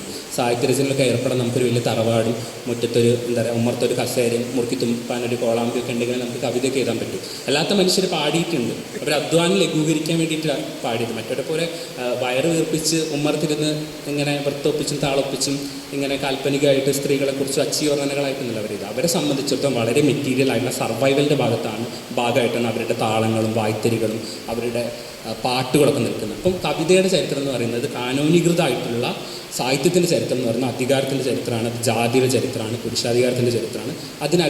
അതിനെ ചോദ്യം ചെയ്യാതെ നമുക്ക് മുന്നോട്ട് പോകാൻ പറ്റില്ല. അതിനെ ചോദ്യം ചെയ്യാതെ ഇങ്ങനെ ഒരു സ്പേസിൽ നിൽക്കാൻ പോലും എനിക്ക് സാധ്യം ആവില്ല. അപ്പം കവിതയിലെ ദേശാടനം എന്ന് പറയുന്ന സമയത്ത് ദേശം നഷ്ടപ്പെട്ട, ദേശം ഉപേക്ഷിച്ചു പോയ ഒരു കൂട്ടം തലമുറയുടെ പിന്തുടർച്ചയായിട്ടാണ് ഞാൻ നിൽക്കുന്നത്. കേരളത്തിൻ്റെ സാഹചര്യത്തിൽ 2000-ങ്ങൾക്ക് ശേഷം 2014 ആദ്യമായിട്ട് നൽസ വിധി വരുന്നത് സുപ്രീം കോടതി. അത് പ്രകാരമാണ് ട്രാൻസ് വ്യക്തികൾ പൗരശരീരമായിട്ട് പരിഗണിക്കപ്പെടുന്നത്. അതുവരെ ട്രാൻസ് വ്യക്തി എന്ന് പറയുന്നത് ഒരു രോഗശരീരമോ അല്ലെങ്കിൽ കുറ്റവാളി ശരീരമാണ്. അപ്പം അവർക്ക് ഭരണഘടനാപരമായിട്ടുള്ള യാതൊരു അവകാശങ്ങളും ഇല്ല, അവർ മൃഗതുല്യരായിട്ടുള്ള ശരീരങ്ങളാണ്. അപ്പോൾ നിങ്ങൾ ആലോചിക്കണം, ഇന്ത്യക്ക് സ്വാതന്ത്ര്യം കിട്ടി ഇത്രയും വർഷം കഴിഞ്ഞ് 2014 ഒരു ട്രാൻസ് വ്യക്തിനെ സമൂഹം മനുഷ്യരായിട്ട് അംഗീകരിക്കാം എന്നുള്ളൊരു വിധി വരുന്നത്. ഇതിന് മുന്നേ കേരളത്തിൻ്റെ സന്ദർഭത്തിൽ നിങ്ങൾ നോക്കുകയാണെങ്കിൽ കേരളത്തിൽ ഇങ്ങനത്തെ വിസിബിൾ ആയിട്ടുള്ള കൾച്ചറുകളൊന്നുമില്ല. ഇപ്പോൾ നിങ്ങൾ ഉത്തരേന്ത്യയിൽ പോലെ അവിടെ ഹിജ്റ കൾച്ചർ പോലുള്ള രൂപങ്ങളുണ്ട്. കേരളത്തിൽ അങ്ങനെ ഒരു സവിശേഷമായുള്ള സാംസ്കാരിക സ്വത്വമായിട്ടൊന്നും ഇത്തരം കമ്മ്യൂണിറ്റികൾ നിലനിൽക്കുന്നില്ല. അപ്പോൾ നമ്മൾ പറഞ്ഞുകൊണ്ടിരുന്നത് ഇവിടെ കേരളത്തിൽ ഇങ്ങനത്തെ സാധനങ്ങളൊന്നുമില്ല എന്നുള്ള രീതിയിലാണ്. ഇവിടെ പ്രചരിച്ചുകൊണ്ടിരുന്ന വാമൊഴി കഥകളിലാണെങ്കിലും ഇവിടുത്തെ എഴുത്തച്ഛൻ്റെ രാമായണത്തിലാണെങ്കിലും ഇത്തരത്തിലുള്ള തൃതീയ പ്രകൃതി എന്നൊക്കെ ഓമനപ്പേരിട്ട് വിളിക്കുന്ന തരം ശരീരങ്ങളെക്കുറിച്ചുള്ള സൂചനകൾ യാതൊന്നുമില്ല. അപ്പം കേരളത്തിൽ ഇതൊന്നും ഇല്ല എന്നുള്ളൊരു രീതിയിലാണ് പൊതുവിൽ നമ്മൾ മനസ്സിലാക്കപ്പെട്ടു പോകുന്നത്. അപ്പോഴാണ് ജെറീന എന്ന് പറയുന്ന ഒരു വ്യക്തി, ഒരു മലയാളി ഹിജ്റയുടെ ആത്മകഥ എന്ന് പറയുന്നൊരു പുസ്തകം വരുന്നത് 2010-ൾക്ക് ശേഷം. അപ്പോൾ ആ പുസ്തകം വരുന്ന സമയത്ത് ആ തലക്കെട്ട് വളരെ പ്രധാനപ്പെട്ട എനിക്ക് തോന്നുന്നു. ഒരു മലയാളി ഹിജ്റയുടെ ആത്മകഥ. മലയാളി എന്ന് പറയുമ്പോൾ വളരെ തദ്ദേശീയമായിട്ടുള്ള പ്രാദേശികമായിട്ടുള്ള സ്വത്വവും ഹിജ്റ എന്ന് പറയുന്നത് ഉത്തരേന്ത്യനായിട്ടുള്ള ഒരു സാംസ്കാരിക പാരമ്പര്യവുമാണ്. ഇത് രണ്ട് മുഖാമുഖം നിൽക്കുകയാണ്. അപ്പം കേരളത്തിൽ ഇത്തരം ശരീരങ്ങളില്ല എന്ന് പറയുന്ന ഒരു പറച്ചിലിന് ഇടയിലാണ് ഇത്തരം ഒരു പുസ്തകം വരുന്നത്. പിന്നെ അതിൻ്റെ ഭാഗമായി നിങ്ങൾക്കറിയാം, ലീഗൽ പോളിസികൾ നടക്കുന്നു, ഒരുപാട് തരത്തിലുള്ള ചലനങ്ങൾ നടക്കുന്നു, സമരങ്ങൾ നടക്കുന്നു. അതിൻ്റെ ഭാഗമായിട്ടാണ് ഇത്തരം മനുഷ്യർ ആദ്യത്തെ ക്വയർ കവിയായിട്ടും ആദ്യത്തെ ട്രാൻസ്ജെൻഡർ കവിയായിട്ടും ആദ്യത്തെ ഡോക്ടറായിട്ടും പോലീസൊക്കെ ആയിട്ട് വരുന്നത്. ഒരുപാട് പേര് ഒന്നും ഒന്നും അല്ലാതായതിൻ്റെ ചരിത്രം കൂടി ഇതിൻ്റെ പിന്നിലുണ്ട്. ഈ ലേബലുകളൊക്കെ ഒരുപാട് പ്രശ്നം പിടിച്ച കാര്യം കൂടിയായിട്ട് ഞാൻ മനസ്സിലാക്കുന്നത്. ആദ്യത്തെ എന്ന് പറയുന്ന ലേബലുകളൊക്കെ ഒരുപാട് പ്രശ്നമുള്ള കാര്യമാണ്. കാരണം ഒരുപാട് മനുഷ്യരുണ്ടായിട്ടുണ്ട്, പക്ഷെ അവർക്കുള്ള സാഹചര്യങ്ങൾ ഉണ്ടായില്ല. ഇപ്പം എൻ്റെ അമ്മ, ഞാനൊരു കവിത എഴുതിയിട്ടുണ്ട്. എൻ്റെ അമ്മ കവിത എഴുതിയാൽ ആര് കറി വെക്കും, ആര് പാത്രം കഴുകും, ആരലക്കും, അടിച്ചു വാരും. അതുകൊണ്ട് അമ്മ കവിത എഴുതേണ്ട.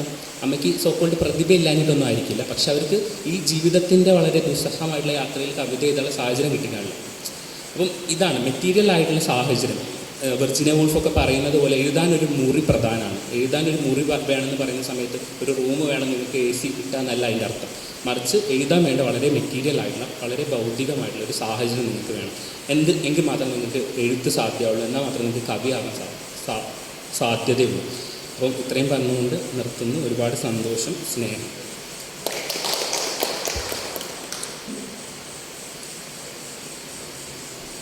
അടുത്തത് ബക്കർ മാഷാണ്. ഞാൻ ആദ്യം സംസാരിച്ചപ്പം 3 പേരെന്ന് അബദ്ധത്തിൽ പറഞ്ഞു പോയി. നമുക്ക് 4 പ്രിയപ്പെട്ടവരുണ്ട് ആയിരുന്നു, അതുകൊണ്ടുകൂടിയായിരിക്കാം ഞാൻ പറയാൻ വിട്ടുപോയത്.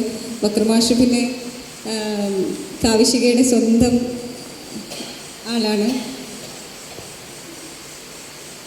മാഷെ ഞാൻ കവി, ഗാനരചയിതാവ് എന്ന നിലയിലൊക്കെ പ്രശസ്തനാണ്. കൊടുങ്ങല്ലൂരിലെ 50 സാഹിത്യകാരികളെക്കുറിച്ച് മാഷ് പഠനക്കുറിപ്പ് എഴുതിയിട്ടുണ്ട്. മാഷെ ഏറെ സ്നേഹത്തോടെ ക്ഷണിക്കും. പ്രിയമുള്ളവരെ,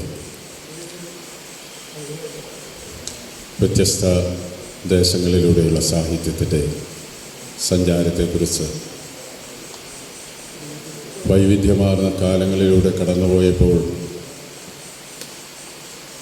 നമ്മുടെ സാഹിത്യത്തിൽ കവിതയിലുണ്ടായ മാറ്റങ്ങളെക്കുറിച്ചൊക്കെ ഇവിടെ സൂചിപ്പിക്കുകയുണ്ടായി.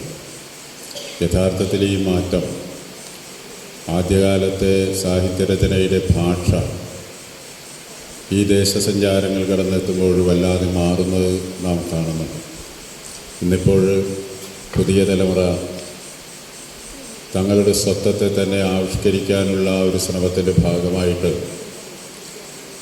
മലയാള ഭാഷ എന്നത് വിട്ടിട്ട് അതിൻ്റെ വ്യത്യസ്ത തലങ്ങളിലേക്ക് കേരളത്തിൻ്റെ വൈവിധ്യമാർന്ന സമൂഹങ്ങൾ അത്രയും ഉപയോഗിക്കുന്ന സംസാര ഭാഷയിലേക്ക്, വ്യവഹാര ഭാഷയിലേക്ക് സാഹിത്യത്തെ കൊണ്ടുവരുന്ന അത്ഭുതകരമായൊരു കാഴ്ചയാണ് നമ്മൾ കാണുന്നത്. ആർ രാജശ്രീയുടെ കല്യാണി എന്നും ദാക്ഷായണി എന്നും പേരുള്ള 2 സ്ത്രീകളുടെ കഥ ആവിഷ്കരിക്കുന്ന നോവൽ വായിച്ചിട്ടുള്ളവർക്കൊക്കെ അറിയാം. സാധാരണ രീതിയിലുള്ള എഴുത്ത് ഭാഷയിൽ നിന്ന്, സാഹിത്യ ഭാഷയിൽ നിന്ന്, മാനക ഭാഷയിൽ നിന്നും എങ്ങനെയാണ് വ്യവഹാര ഭാഷയിലൂടെ വീണ്ടും ഒരു തിരിച്ചുപോക്ക് ഉണ്ടായിട്ടുള്ളത്. വൈക്കം മുഹമ്മദ് ബഷീറിൻ്റെ എൻ്റുപ്പാപ്പാക്കൊരു ആനയുണ്ടായിരുന്നു എന്നുള്ള നോവൽ മുണ്ടശ്ശേരി മാഷ് 10ാം ക്ലാസ്സിലെ ഉപപാഠ പുസ്തകമാക്കിയപ്പോൾ മ്ലേച്ഛൻ്റെ ഭാഷയിൽ എഴുതപ്പെട്ട കൃതി എന്ന് ആക്ഷേപിക്കപ്പെട്ട് നിരന്തരം പത്രങ്ങളിൽ വിമർശനം വന്നത് ഓർക്കുക.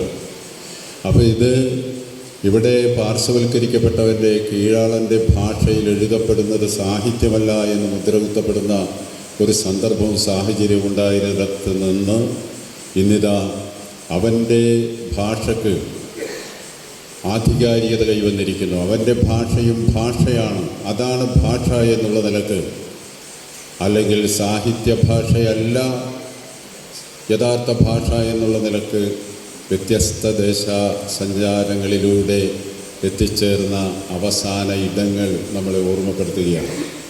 MT വാസുദേവൻ നായർ കാതികൻ്റെ പണിപ്പുര എന്നൊരു പുസ്തകം എഴുതിയിട്ടുണ്ട്. നിങ്ങൾ ചിലരെങ്കിലും വായിച്ചോ? അപ്പോൾ അതിനകത്ത് പറയുന്നുണ്ട്, MT പറയുന്നൊരു പ്രധാനപ്പെട്ട കാര്യം, പുതുതായി എഴുതുന്നവരോട് നിർദ്ദേശിക്കുന്ന ഒരു കാര്യത്തിൽ അദ്ദേഹം പറയുന്നത്, മാതാവിൻ്റെ നയനങ്ങൾ ബാഷ്പാകുലങ്ങളായി എന്നെഴുതുമ്പോൾ അത് സാഹിത്യമായിരിക്കും. പക്ഷേ അമ്മ കരഞ്ഞപ്പോൾ എന്നെഴുതുമ്പോൾ ഉണ്ടാകുന്ന ഹൃദയസ്പർശിത്വം ഈ സാഹിത്യ പ്രയോഗത്തിൽ എവിടെയാണുള്ളത് എന്ന് കാതികൻ്റെ പണിപ്പുരയിൽ എന്ന പുസ്തകത്തിൽ MT ചോദിക്കുന്നുണ്ട്. അപ്പോൾ വ്യത്യസ്തങ്ങളായ ഭാഷയിലൂടെ, ഇപ്പോൾ കവിതയിലുള്ള ഈ ഭാഷാപ്രയോഗത്തിൻ്റെ സൂചന, 2 കാര്യം പറഞ്ഞുകൊണ്ട് ഞാൻ അവസാനിപ്പിക്കുകയാണ്. ഇപ്പോൾ മുസ്ലിം സാമൂഹ്യ ജീവിതത്തിൻ്റെ പശ്ചാത്തലത്തിലുള്ള പ്രയോഗങ്ങൾ കവിതയിൽ വളരെ കുറവാണ് എന്നാണ് ഞാൻ മനസ്സിലാക്കുന്നത്. യൂസഫ് അലി കേച്ചേരിയുടെ ചില കവിതകളിൽ അതിശക്തമായി അത് ആവിഷ്കരിക്കപ്പെട്ടിട്ടുണ്ട്. നബി സാർവഭൗമൻ എന്ന കവിതയിൽ, പെരുന്നാളിവിടെ മക്കളെ എന്ന് തുടങ്ങുന്ന കവിതയിൽ, അങ്ങനെ ചില കവിതകളിലൊക്കെ അത് കണ്ടെടുക്കാൻ കഴിയുന്നുണ്ട്. റഫീഖ് അഹമ്മദിൻ്റെ കവിതകളിൽ അത് പലയിടത്തായി പ്രത്യക്ഷപ്പെടുന്നുണ്ട്. പല പദങ്ങൾ, പല പ്രയോഗങ്ങൾ, പല ശൈലികൾ, അതൊക്കെ തന്നെ നമുക്ക് കണ്ടെടുക്കാൻ കഴിയുന്നുണ്ട്. പക്ഷേ അവരുപയോഗിച്ചിരുന്ന ആ ഒരു ഭാഷയുടെ, മാപ്പിളത്തനിമയുള്ളൊരു ഭാഷയുടേതായ സൗന്ദര്യത്തെ കവിതയിലേക്ക് കൊണ്ടുവരുന്നതിൽ ഒരു കാലഘട്ടം മാപ്പിള സാഹിത്യം വളരെ പ്രയോജനപ്പെടുത്തിയിട്ടുണ്ട് എങ്കിൽ തന്നെയും യഥാർത്ഥത്തിൽ മലയാള സാഹിത്യത്തിൻ്റെ മുഖ്യധാരയിൽ അത് വലുതല്ലാത്ത, വേണ്ട രീതിയിൽ പ്രയോഗിക്കപ്പെടാതെ പോയി എന്നുള്ളത് ഞാൻ ശ്രദ്ധിക്കുകയാണ്. പക്ഷേ എനിക്ക് തോന്നുന്നു നോവലുകളിൽ ഒട്ടേറെ അത് വന്നിട്ടുണ്ട്. പള്ളിക്കര VP മുഹമ്മദിനെ പോലെ, അല്ലെങ്കിൽ സുൽത്താൻ വീട് എഴുതിയ PA മുഹമ്മദ് കോയെ പോലുള്ളവരുടെ കൃതികളിൽ, UA ഖാദറിൻ്റെ കൃതികളിൽ, അങ്ങനെ എണ്ണമറ്റ പുനത്തിൽ കുഞ്ഞബ്ദുള്ളയുടെ കൃതികളിൽ, അപ്പോൾ ഒട്ടേറെ കൃതികളിൽ അങ്ങനെ നോവലുകളിൽ, കഥകളിലൊക്കെ പരാമർശിക്കുമ്പോൾ ഈ പള്ളിക്കര VP മുഹമ്മദിൻ്റെ കഥകൾ സാഹിത്യ അക്കാദമി സമാഹരിച്ച് പ്രസിദ്ധീകരിച്ചിട്ടുണ്ട്. അപ്പോൾ അതൊക്കെ പരിശോധിക്കുമ്പോൾ നമുക്ക് കാണാൻ കഴിയുന്നത് ഒരു സമൂഹത്തിൻ്റെ വ്യവഹാര ഭാഷ ആ സമൂഹത്തിൽ എങ്ങനെയൊക്കെ അതിൻ്റെ കൾച്ചറുമായി ബന്ധപ്പെട്ട്, അതിൻ്റെ സാംസ്കാരികതയുമായി ബന്ധപ്പെട്ട് പ്രയോഗിക്കപ്പെട്ടിരുന്നു എന്നുള്ളത് പഠന വിധേയമാക്കുമ്പോഴാണ് നമ്മൾ അത്ഭുതപ്പെട്ടു പോവുക. ഇപ്പോൾ മോയിൻകുട്ടി വൈദ്യരുടെ കവിതകളിലൊക്കെ കാണുന്ന ഒരു സങ്കര ഭാഷാ രീതിയിൽ, സംസ്കൃത ശരി അങ്ങനെ പറഞ്ഞു വന്ന, അല്ലെങ്കിൽ ബദറുൽ മുനീർ, ഹുസ്നുൽ ജമാൽ, ബദർ, പടപ്പാട്ട്, അങ്ങനെ തുടങ്ങിയ കൃതികളിലൊക്കെ ഉപയോഗിച്ചിട്ടുള്ള ഭാഷ ഒരു തനി മലയാളമല്ല, മാപ്പിള മലയാളവുമല്ല, കന്നഡവും തമിഴും എല്ലാം കടന്ന ദേശങ്ങളുടേതായ ഒരു ഭാഷാ സങ്കരം അവിടെ മോയിൻകുട്ടി വൈദ്യർ അക്കാലത്തെ കവികളൊക്കെ തന്നെ പ്രയോഗിക്കുന്നത് കാണാം. അവിടെ ഈണത്തിനനുസരിച്ച് പാട്ട് കെട്ടുക എന്നാണ് മാപ്പിളപ്പാട്ട് എഴുത്തിനെ അന്ന് പറഞ്ഞിരുന്നത്. പാട്ട് എഴുത്തല്ല, പാട്ട് കെട്ടലായിരുന്നു മോയിൻകുട്ടി വൈദ്യർ ചെയ്തിരുന്നത്. അപ്പോൾ ഈ പാട്ട് കെട്ടുമ്പോൾ ഇശലിനനുസരിച്ച്, ഈണത്തിനനുസരിച്ച് ഒരേ സമയം രണ്ട് പ്രക്രിയയാണ് ചെയ്യുന്നത്. ഈണമുണ്ടാക്കുകയും ആ ഈണത്തിനനുസരിച്ച ലിറിക്ക് എടുക്കുകയും ചെയ്തുകൊണ്ട് കമ്പോസിങ്ങും പാട്ടെഴുത്തും ഒരേ സമയം നടത്തിക്കൊണ്ടാണ്. ഇശൽ എന്ന് പറഞ്ഞാൽ രാഗം, ട്യൂൺ, ഈണം, അതാണ്. അപ്പോൾ ഈ ഇശലുകൾക്കനുസരിച്ച് വേണ്ട ലിറിക്കും കൂടെ ഉണ്ടാക്കുമ്പോൾ ആ ഈണത്തിനനുസരിച്ച് മലയാള ഭാഷയുടെ അപൂർണതയെ മനസ്സിലാക്കിക്കൊണ്ട് കിട്ടാവുന്ന ഭാഷയിൽ നിന്നൊക്കെ തന്നെ പദങ്ങൾ ശേഖരിച്ച് കൂട്ടിയിട്ടുള്ള ഒരു സങ്കരമായ എഴുത്ത് രീതി നമുക്ക് കാണാൻ കഴിയും. അവിടെ ദേശങ്ങളുടെ അതിരുകളൊക്കെ ഭേദിക്കുകയാണ് അക്കാലത്ത് മോയിൻകുട്ടി വൈദ്യർ ചെയ്യുന്നത് എന്ന് കാണാം. മാപ്പിള സാഹിത്യത്തിലെ ആദ്യ കാവ്യമെന്ന് പറയുന്നത് എഴുത്തച്ഛൻ അധ്യാത്മരാമായണം എഴുതപ്പെട്ട കാലത്ത് തന്നെയാണ് മാപ്പിളപ്പാട്ടിലെ ഒരു ഭക്തിഗീതം ഇറങ്ങുന്നത്. മാപ്പിളപ്പാട്ടിലെ ആദ്യ കൃതി എന്ന് പറയാവുന്നത് മുഹിയുദ്ദീൻ മാല, കോഴിക്കോട് വലിയ ഖാസി എഴുതുന്നത്. അതിൻ്റെ തുടർച്ചയായിട്ടാണ് ബദർമാല വരുന്നത്. ബദർമാല നിങ്ങൾക്കറിയാം, ഖസാക്കിൻ്റെ ഇതിഹാസത്തിൽ ആദ്യത്തെ അധ്യായത്തിൽ അള്ളാപ്പിച്ചമുല്ലാക്ക സിതലിമലയുടെ താഴ്വരയിലൂടെ പാടിക്കൊണ്ട് കിടക്കുന്ന ആ ബദർ, ബിസ്മിയും ഹംദും സലാത്തും, ഞാൻ അതിലേക്ക് കിടക്കുന്നില്ല, നിങ്ങൾ വായിച്ചിട്ടുള്ളവർക്കറിയാം. അപ്പോൾ ഇങ്ങനെ വ്യത്യസ്തമായ സങ്കരഭാഷയുടെ സാധ്യതകൾ ദേശങ്ങളുടെ അതിർത്തി കടന്ന് ഭാഷയിലൊക്കെ ഇങ്ങനെ ലയിച്ച് കിടക്കുന്നത് നമുക്ക് കണ്ടെത്താൻ കഴിയും. അപ്പോൾ സ്വാഭാവികമായും ഇങ്ങനെ ഒരു ചോദ്യം വരുന്നുണ്ട്. ഇപ്പോൾ D. അനിൽകുമാർ കടലിൻ്റെ ആ ഭാഷ കവിതയിലേക്ക് കൊണ്ടുവരുമ്പോൾ, അല്ലെങ്കിൽ പുതിയ തലമുറ അവരവരുടേതായ പ്രാദേശിക ഭാഷകൾ, സംസാര ഭാഷകൾ കവിതയിലേക്ക് ആവാഹിക്കുമ്പോഴൊക്കെ തന്നെ അതിന് വരുന്നൊരു ജൈവികതയുണ്ട് സ്വാഭാവികമായും. പക്ഷേ നാം നേരിടുന്നൊരു പ്രശ്നം, ഈ മലയാളം സർവകലാശാലയുടെ VC ആയിരുന്ന സന്ദർഭത്തിൽ K. ജയകുമാർ അദ്ദേഹം ഒരു ലേഖനം എഴുതിയത് ഞാൻ ഓർത്തു പോവുകയാണ്. ഭാഷയിൽ നിന്ന് മരിച്ചുകൊണ്ടിരിക്കുകയും ഭാഷയുടെ മ്യൂസിയത്തിലേക്ക് മാറ്റി വെക്കപ്പെടേണ്ടതുമായ ഒട്ടേറെ പദങ്ങൾ വരികയാണ്. നിരന്തരമായ ഉപയോഗത്തിലില്ലാത്തതുകൊണ്ട് മൃതമായി പോകുന്ന ഈ പദങ്ങൾ നമ്മുടെ തൊഴിലിടങ്ങൾ നഷ്ടപ്പെടുമ്പോൾ, നമ്മുടെ സംസ്കാരത്തിന് വരുന്ന ശോഷണങ്ങൾ, നമ്മുടെ ജീവിത രീതിക്ക് വരുന്ന പ്രത്യേകതകളൊക്കെ കൊണ്ട് ഒട്ടേറെ പദങ്ങൾ നമ്മൾ ഉപയോഗിക്കുന്നില്ല. സച്ചിദാനന്ദ മാഷ് കവിത തന്നെ അത്തരം പദങ്ങളെക്കുറിച്ച് എഴുതിയത് ഞാൻ ഓർത്തു പോവുകയാണ്. അപ്പോൾ ഇതൊക്കെ ഭാഷയുടെ മ്യൂസിയത്തിലേക്ക് പോകുമ്പോൾ തന്നെ മലയാളം സർവകലാശാല നടത്തിയ ഒരു പരിശ്രമം എന്ന് പറയുന്നത് പ്രാദേശികമായി ഉപയോഗിച്ചു കൊണ്ടിരിക്കുന്ന ഭാഷകളൊക്കെ തന്നെ കളക്ട് ചെയ്തിട്ട് അതിൻ്റെ ഒരു നിഘണ്ടു ഉണ്ടാക്കാനുള്ള പരിശ്രമം നടക്കുന്നു എന്നാണ് അന്ന് അദ്ദേഹം എഴുതിയിരുന്നത്. എന്നിട്ട് അദ്ദേഹം ഒരു ഉദാഹരണം അതിൽ പറയുന്നുണ്ട്. ഇപ്പോൾ ടോർച്ച് എന്നുള്ളതിന് പി ഭാസ്കരൻ മാഷൊക്കെ പാട്ടിൽ, ഞങ്ങളുടെ നാട്ടിലൊക്കെ ഞെക്ക് വിളക്കെന്നാണ്, നമ്മുടെ നാട്ടിലൊക്കെ ഇവിടെ പറഞ്ഞിരുന്നത് ഞെക്ക് വിളക്കാണ്. കൽബിൻ്റെ കണ്ണിനകത്തൊരു ഞെക്ക് വിളക്കുണ്ട് എന്ന് ഭാസ്കരൻ മാഷ് പാട്ട് എഴുതുന്നുണ്ട്. അപ്പോൾ മലപ്പുറത്തൊക്കെ ഇങ്ങനെയാണ് പറയുന്നത്, എത്ര സ്വിച്ച് എന്നതിന് ഞെക്കി എന്നൊരു പദമുണ്ട് ടോർച്ച്. അപ്പോൾ ഇതേപോലെ വളരെ സാധാരണമായി ഉപയോഗിക്കാവുന്ന ഒട്ടേറെ പദങ്ങൾ ഇതൊക്കെ തന്നെ ഭാഷയിൽ വീണ്ടും പ്രയോഗിക്കപ്പെടേണ്ടതുണ്ട് എന്നുള്ള ഒരു തിരിച്ചറിവിലേക്ക് എത്തുക, അല്ലെങ്കിൽ അവ സംരക്ഷിക്കപ്പെടേണ്ടതുണ്ട് എന്നുള്ളതാണ്. സാധാരണ രീതിയിൽ ഇപ്പോൾ സമീപകാലത്തുണ്ടായ ജീവിതമെഴുത്ത് ആത്മകഥകൾ ഒട്ടേറെ പ്രസിദ്ധീകരിക്കപ്പെട്ടു. CK ജാനുവിൻ്റേതുൾപ്പെടെ, നളിനി ജമീല ഉൾപ്പെടെ, മാമുക്കോയേത്, ഇവരൊക്കെ എഴുതിയ ഈ എഴുത്തിൻ്റെ ഒരു സവിശേഷത എന്താണ്? ആ പ്രാദേശികമായ ഭാഷയിൽ, അവരുടെ സംസാര ഭാഷയിൽ പറഞ്ഞത് കേട്ടെഴുതിയ ആ പുസ്തകങ്ങളാണ്. പക്ഷേ അതുകൊണ്ട് നമുക്ക് വായനയ്ക്ക് തടസ്സമോ ആസ്വാദനത്തിന് തടസ്സമോ ഒന്നും തന്നെ ഉണ്ടായിട്ടില്ല എന്ന് നമുക്കറിയാം.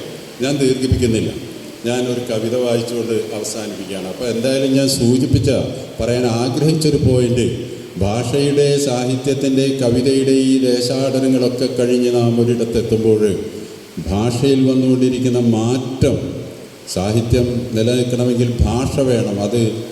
അതിൻ്റെ അലങ്കരിക്കപ്പെട്ട ഒരു ഭാഷയേക്കാൾ ജീവിതത്തിൻ്റെ ഭാഷ എന്ന് ഞാൻ ഒരു കാര്യം കൂടെ, സമീപകാലത്ത് വേടൻ എന്ന് പറയുന്ന നമ്മുടെ ഏറ്റവും പ്രിയപ്പെട്ടവനായി മാറിയ പുതിയ തലമുറയിലെ ആ പാട്ടുകാരൻ, അപ്പോൾ ഞാൻ കഴിഞ്ഞ ദിവസം സോഷ്യൽ മീഡിയയിൽ ഒരു വിമർശനം കാണാൻ, ഒരു സ്ത്രീ, അസംബന്ധമെന്ന് പറയാവുന്ന ഒരു വിമർശനം, വേടൻ്റെ ലിറിക്കുകളിൽ സാഹിത്യമില്ല, ഭാഷാപരമായി തെറ്റുകൾ, അതൊക്കെ ചൂണ്ടിക്കാട്ടിയാണ്. അപ്പോഴിവിടെ ഞാൻ ഓർത്തു പോകുന്നത് പാത്തുമ്മായുടെ ആട് എന്ന നോവൽ എഴുതുന്നൊരു സന്ദർഭത്തിൽ ബഷീറിനോട് സഹോദരൻ ചോദിക്കുന്നുണ്ട്, ഇക്കാക്ക ഇതിനകത്ത് ആഖ്യ എവിടെയാണ്, ആഖ്യാതം എവിടെയാണ്? അപ്പോൾ എടാ ബെടക്കൂസ, അതിനകത്ത് ജീവിതമാണ് വേടൻ്റെ പാട്ടുകളിൽ, ജീവിതത്തിൻ്റെ ഭാഷയാണ്. അവൻ പുതിയ ഭാഷ സൃഷ്ടിക്കുകയാണ്.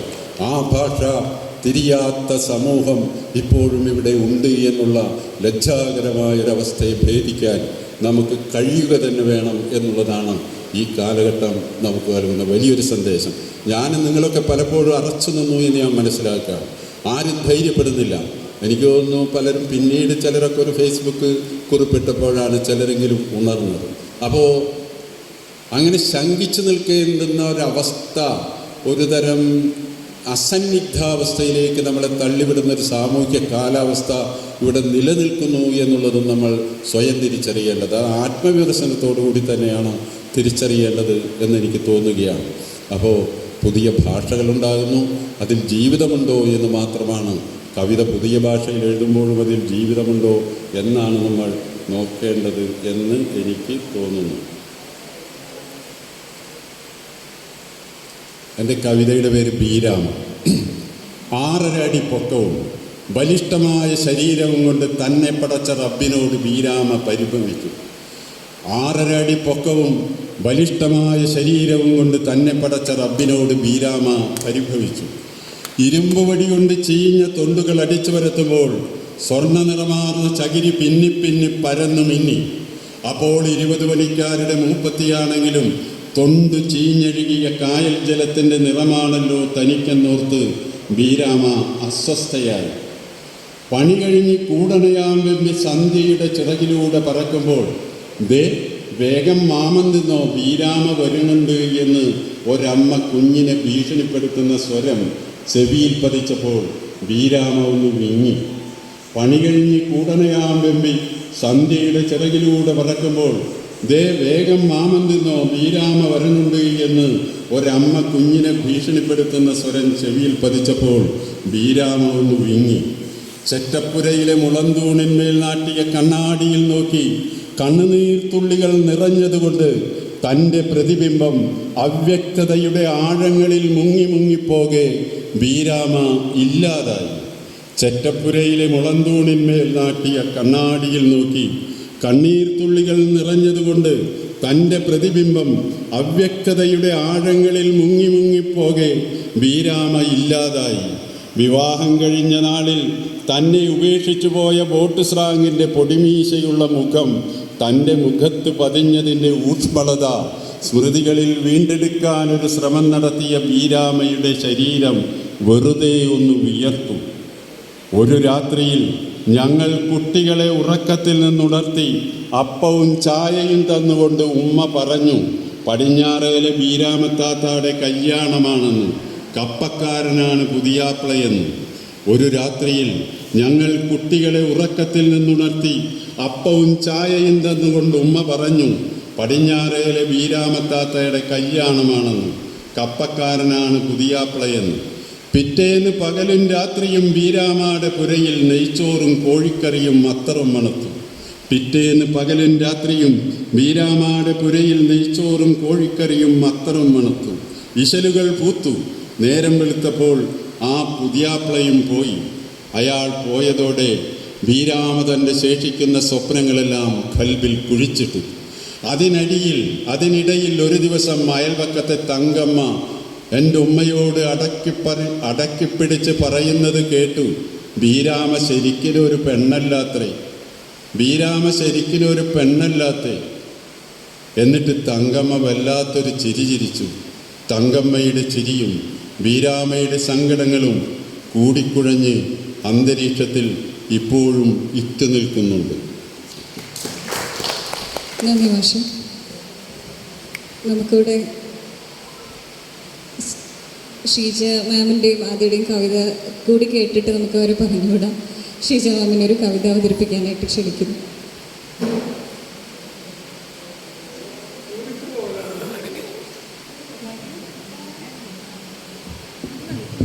എനിക്കത് ചൊല്ലാൻ അറിയത്തില്ല.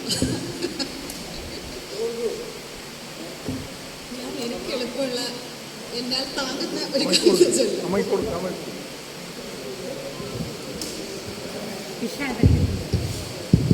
വായിക്കാൻ കഴിയുകയില്ല, പലരും നല്ലോണം ചൊല്ലിയിട്ടുണ്ട്, ഞാനതിനെ വധിക്കുന്നില്ല. ഞാൻ വായിക്കുന്ന കവിതയുടെ പേര് ബാലികാ ബലി എന്നാണ്. നമുക്കെല്ലാം പരിചിതമായിട്ടുള്ള ഒരു ചിത്രം ആണ്. ഉണ്ണിക്കണ്ണനെ കംസൻ്റെ കാരാഗ്രഹത്തിൽ നിന്ന് രക്ഷിച്ച് കൊണ്ടുപോകണം. അനന്തൻ പാമ്പ് അകമ്പടി കൊട പിടിച്ചുകൊണ്ട് ഒരു യാത്രയുണ്ട് ഇല്ലേ? ആ യാത്ര പോയി നിൽക്കുന്നത് വസുദേവരുടെ വീട്ടിലാണ്. ഒരു മധ്യവയസ്സിൽ ആദ്യമായി ഒരു അമ്മയ്ക്ക് ജനിച്ച ഒരു കുഞ്ഞിനെയാണ് അവിടെ വെച്ചു മാറുന്നത്. 2 കുട്ടികളുടെ വിധി വെച്ചു മാറപ്പെടുകയാണ്. കംസൻ്റെ കാരാഗ്രഹത്തിൽ ഒരു കല്ലിൽ തല തല്ലി ചിതറി മരിക്കേണ്ട ഒരു വിധിയുള്ള ഒരു ആൺകുഞ്ഞിനെ വെച്ചിട്ട് ആ കുട്ടിക്ക് പകരമായി ഒരു പെൺകുഞ്ഞിനെ, അപ്പോൾ ജനിച്ച ഒരു പെൺകുഞ്ഞിനെ എടുത്തുകൊണ്ട് പോവാൻ. ചരിത്രത്തിൽ നടന്ന ഈ ഒരു ബാലികയുടെ ബലി എത്രമാത്രം ചർച്ച ചെയ്യപ്പെട്ടിട്ടുണ്ടെന്ന് ഞാൻ അത്ഭുതപ്പെടുന്നു. അവതാരങ്ങളാണ് എപ്പോഴും നമ്മൾ ശ്രദ്ധിക്കുന്ന ആൾക്കാർ. അവതാരങ്ങൾക്ക് വേണ്ടി രക്തസാക്ഷിയാകേണ്ടി വന്ന അനേകരുണ്ട് എന്നുകൂടി മാത്രം ഓർമ്മിപ്പിച്ചുകൊണ്ട് ബാലികാ ബലി എന്ന കവിത.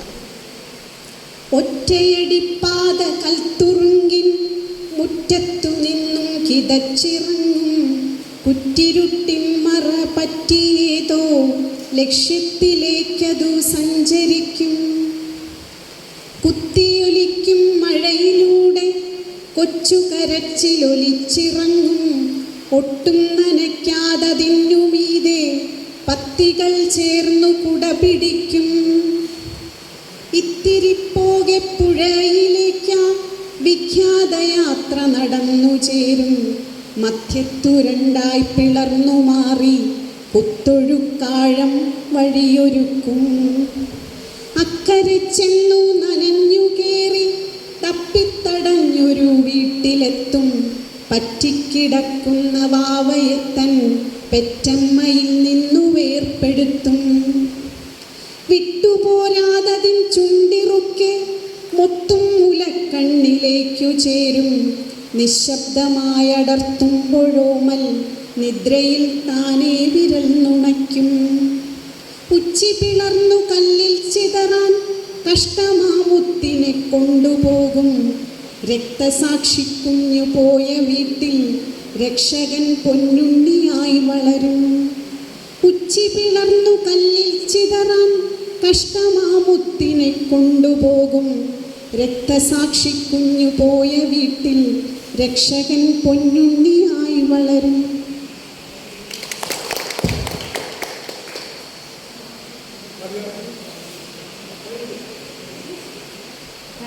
ഒരു കവിത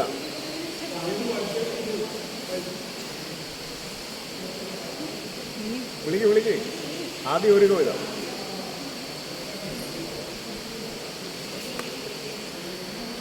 ഈ കവിത വായിക്കാൻ ഒട്ടും ഇഷ്ടമല്ലാത്ത ഒരാളാണ്. കവിയായിട്ടുള്ള ലേബലും എനിക്ക് ഒട്ടും ഇഷ്ടമല്ല. പക്ഷേ നിർഭാഗ്യവശാൽ അങ്ങനെ ആയിപ്പോയി. സാഹചര്യത്തിൽ വായിക്കാൻ പറ്റിയ ഒരു കവിത വായിക്കാം എന്ന് കരുതുന്നു. ദേശം നഷ്ടപ്പെട്ട ഇടയൻ ആടുകളെ ആട്ടി. 1. ഒരിക്കൽ നമ്മുടേതായിരുന്ന കുന്നുകൾ നമ്മുടേതല്ല. എനിക്കറിയാം, ഒരിക്കൽ നമ്മുടേതായിരുന്ന കുന്നുകൾ നമ്മുടേതല്ല. അവർ കാറ്റിന് വേലി കെട്ടുന്നു, അവർ കടലിനെ ചങ്ങലക്കിടുന്നു. 2. എൻ്റെ ആടുകൾ വേലികൾ എടുത്തു ചാടും. എനിക്കറിയാം, ആടുകൾക്ക് രാഷ്ട്രമില്ല, രാജാവില്ല, ചൊല്ലാനില്ല പ്രതിജ്ഞ, ഇല്ല നിയമങ്ങൾ. അവറ്റകളുടെ ലോകം വിശാലമാണ്, ചുവടുകൾ സ്വതന്ത്രമാണ്. അതിരുകൾ മാറിയത് എന്തുകൊണ്ടെന്ന് അവയ്ക്കറിയില്ല. 3. പണ്ട്, വളരെ പണ്ട് കുടിച്ചിരുന്ന പുഴ ഇപ്പോൾ അകലെയാണ്, അതിരടുത്തും. തിന്ന പഴം ദൂരെയാണ്, കയ്യെത്താ ദൂരെ, അതിരടുത്തും. പെയ്ത മരം ദൂരെയാണ്, കണ്ണെത്താ ദൂരെ, അതിരടുത്തും. 3. വഴി തെറ്റുന്നു ആടുകൾക്ക്, അവയ്ക്കറിയില്ല അതിര്. പഴയ വഴികളാണ് അവയുടെ കാലിൽ, വെളുത്ത ആടുകൾ അതിരിൽ ചുവന്നു. ഇടയൻ ഭൂപടത്തിൻ്റെ നടുവിൽ മറ്റൊരു ഭൂമിയായി, ഭൂമിയിൽ പുതിയ അതിര്, ഭൂമിയിൽ പുതിയ ഇടയൻ, ആടുകൾ. നന്ദി ആദി. കവിതയിലെ ദേശാടനം എന്ന ഈ സെഷൻ ഇവിടെ അവസാനിക്കുകയാണ്. നന്ദി പറയുന്നതിന് വേണ്ടി സോണിയെ ക്ഷണിക്കുന്നു. നമ്മുടെ ഇന്നത്തെ ദിവസം ആകെ ടൈറ്റാവുന്ന സമയത്തിൻ്റെ കാര്യത്തിൽ വലിയ കുഴപ്പമുണ്ടാവുമെന്ന് നന്നായിട്ട് അറിയാം. പക്ഷേ ഇത് ഇന്നിത്തിരി ഒന്ന് വേഗത്തിൽ ഓടുക പ്രധാനമാണ്. അടുത്ത സെഷൻ ആരംഭിക്കേണ്ടത് 2 മണിക്കാണ്. അപ്പോൾ മാന്നാർമത്തായി പറഞ്ഞതുപോലെ വേണമെങ്കിൽ അരമണിക്കൂർ നേരത്തെ പോയി ഭക്ഷണം കഴിച്ച് 2 മണിക്ക് തന്നെ എല്ലാവരും ഇവിടെ ഹാജരാവണമെന്ന് അഭ്യർത്ഥിക്കുന്നു. ശാലയുടെ 9ാം സദസ്സ് കവിതയിലെ ദേശാടനം എന്ന വിഷയത്തെക്കുറിച്ചായിരുന്നു. ഇതിനെക്കുറിച്ച് വളരെ സമഗ്രമായി പ്രതിപാദിച്ച ഡോക്ടർ ഷീജ വക്കത്തിന് ഞാൻ എൻ്റെ നന്ദി രേഖപ്പെടുത്തുന്നു. മാമിനോട് എനിക്കൊരു കാര്യം പറയാനുള്ളത് എന്താണെന്ന് വെച്ചാൽ, ഞാൻ എല്ലാവരും പാട്ട് പാടുമ്പോൾ മാമിൻ്റെ മാരിക്കൊടുന്തുമായി ചാരത്ത് നിൽക്കുകയാണ് ആഴത്തിരുവിഴ കാലം എന്ന കവിതയാണ് ഞാൻ വീട്ടിൽ സാധാരണയായി ചൊല്ലാറുള്ളത്. വളരെ നന്ദി മാം കവിത ചൊല്ലിയതിന്. ഇനി എൻ്റെ പ്രിയ കവി ശ്രീജിത്ത് അരിയല്ലൂർ. അദ്ദേഹത്തിന് സ്വന്തമായ രാഷ്ട്രീയ വീക്ഷണമുണ്ട്. എന്നിരുന്നാലും അസമത്വത്തെയും അനീതിയെയും രാഷ്ട്രീയം നോക്കാതെ തന്നെ ചോദ്യം ചെയ്യുന്ന അദ്ദേഹത്തിൻ്റെ ഓരോ വാക്കുകൾക്കും വളരെയധികം നന്ദി രേഖപ്പെടുത്തുന്നു. അദ്ദേഹത്തിൻ്റെ കവിതയ്ക്കും കാണാൻ ആഗ്രഹിച്ച ഒരു കവിയാണ് എൻ്റെ പ്രിയ കവി ശ്രീ ആദി. സ്നേഹം ആദിയുടെ വാക്കുകൾക്കും കവിതയ്ക്കും. ബക്കർ മേത്തല കവിയും സാഹിത്യകാരനുമായ ബക്കർ മേത്തലയ്ക്ക് എൻ്റെ നന്ദി രേഖപ്പെടുത്തുന്നു. അതുപോലെ തന്നെ ഈ പരിപാടിയിൽ പങ്കെടുത്ത എല്ലാ സാഹിത്യകാരന്മാർക്കും നന്ദി രേഖപ്പെടുത്തുന്നു. നന്ദി, നമസ്കാരം.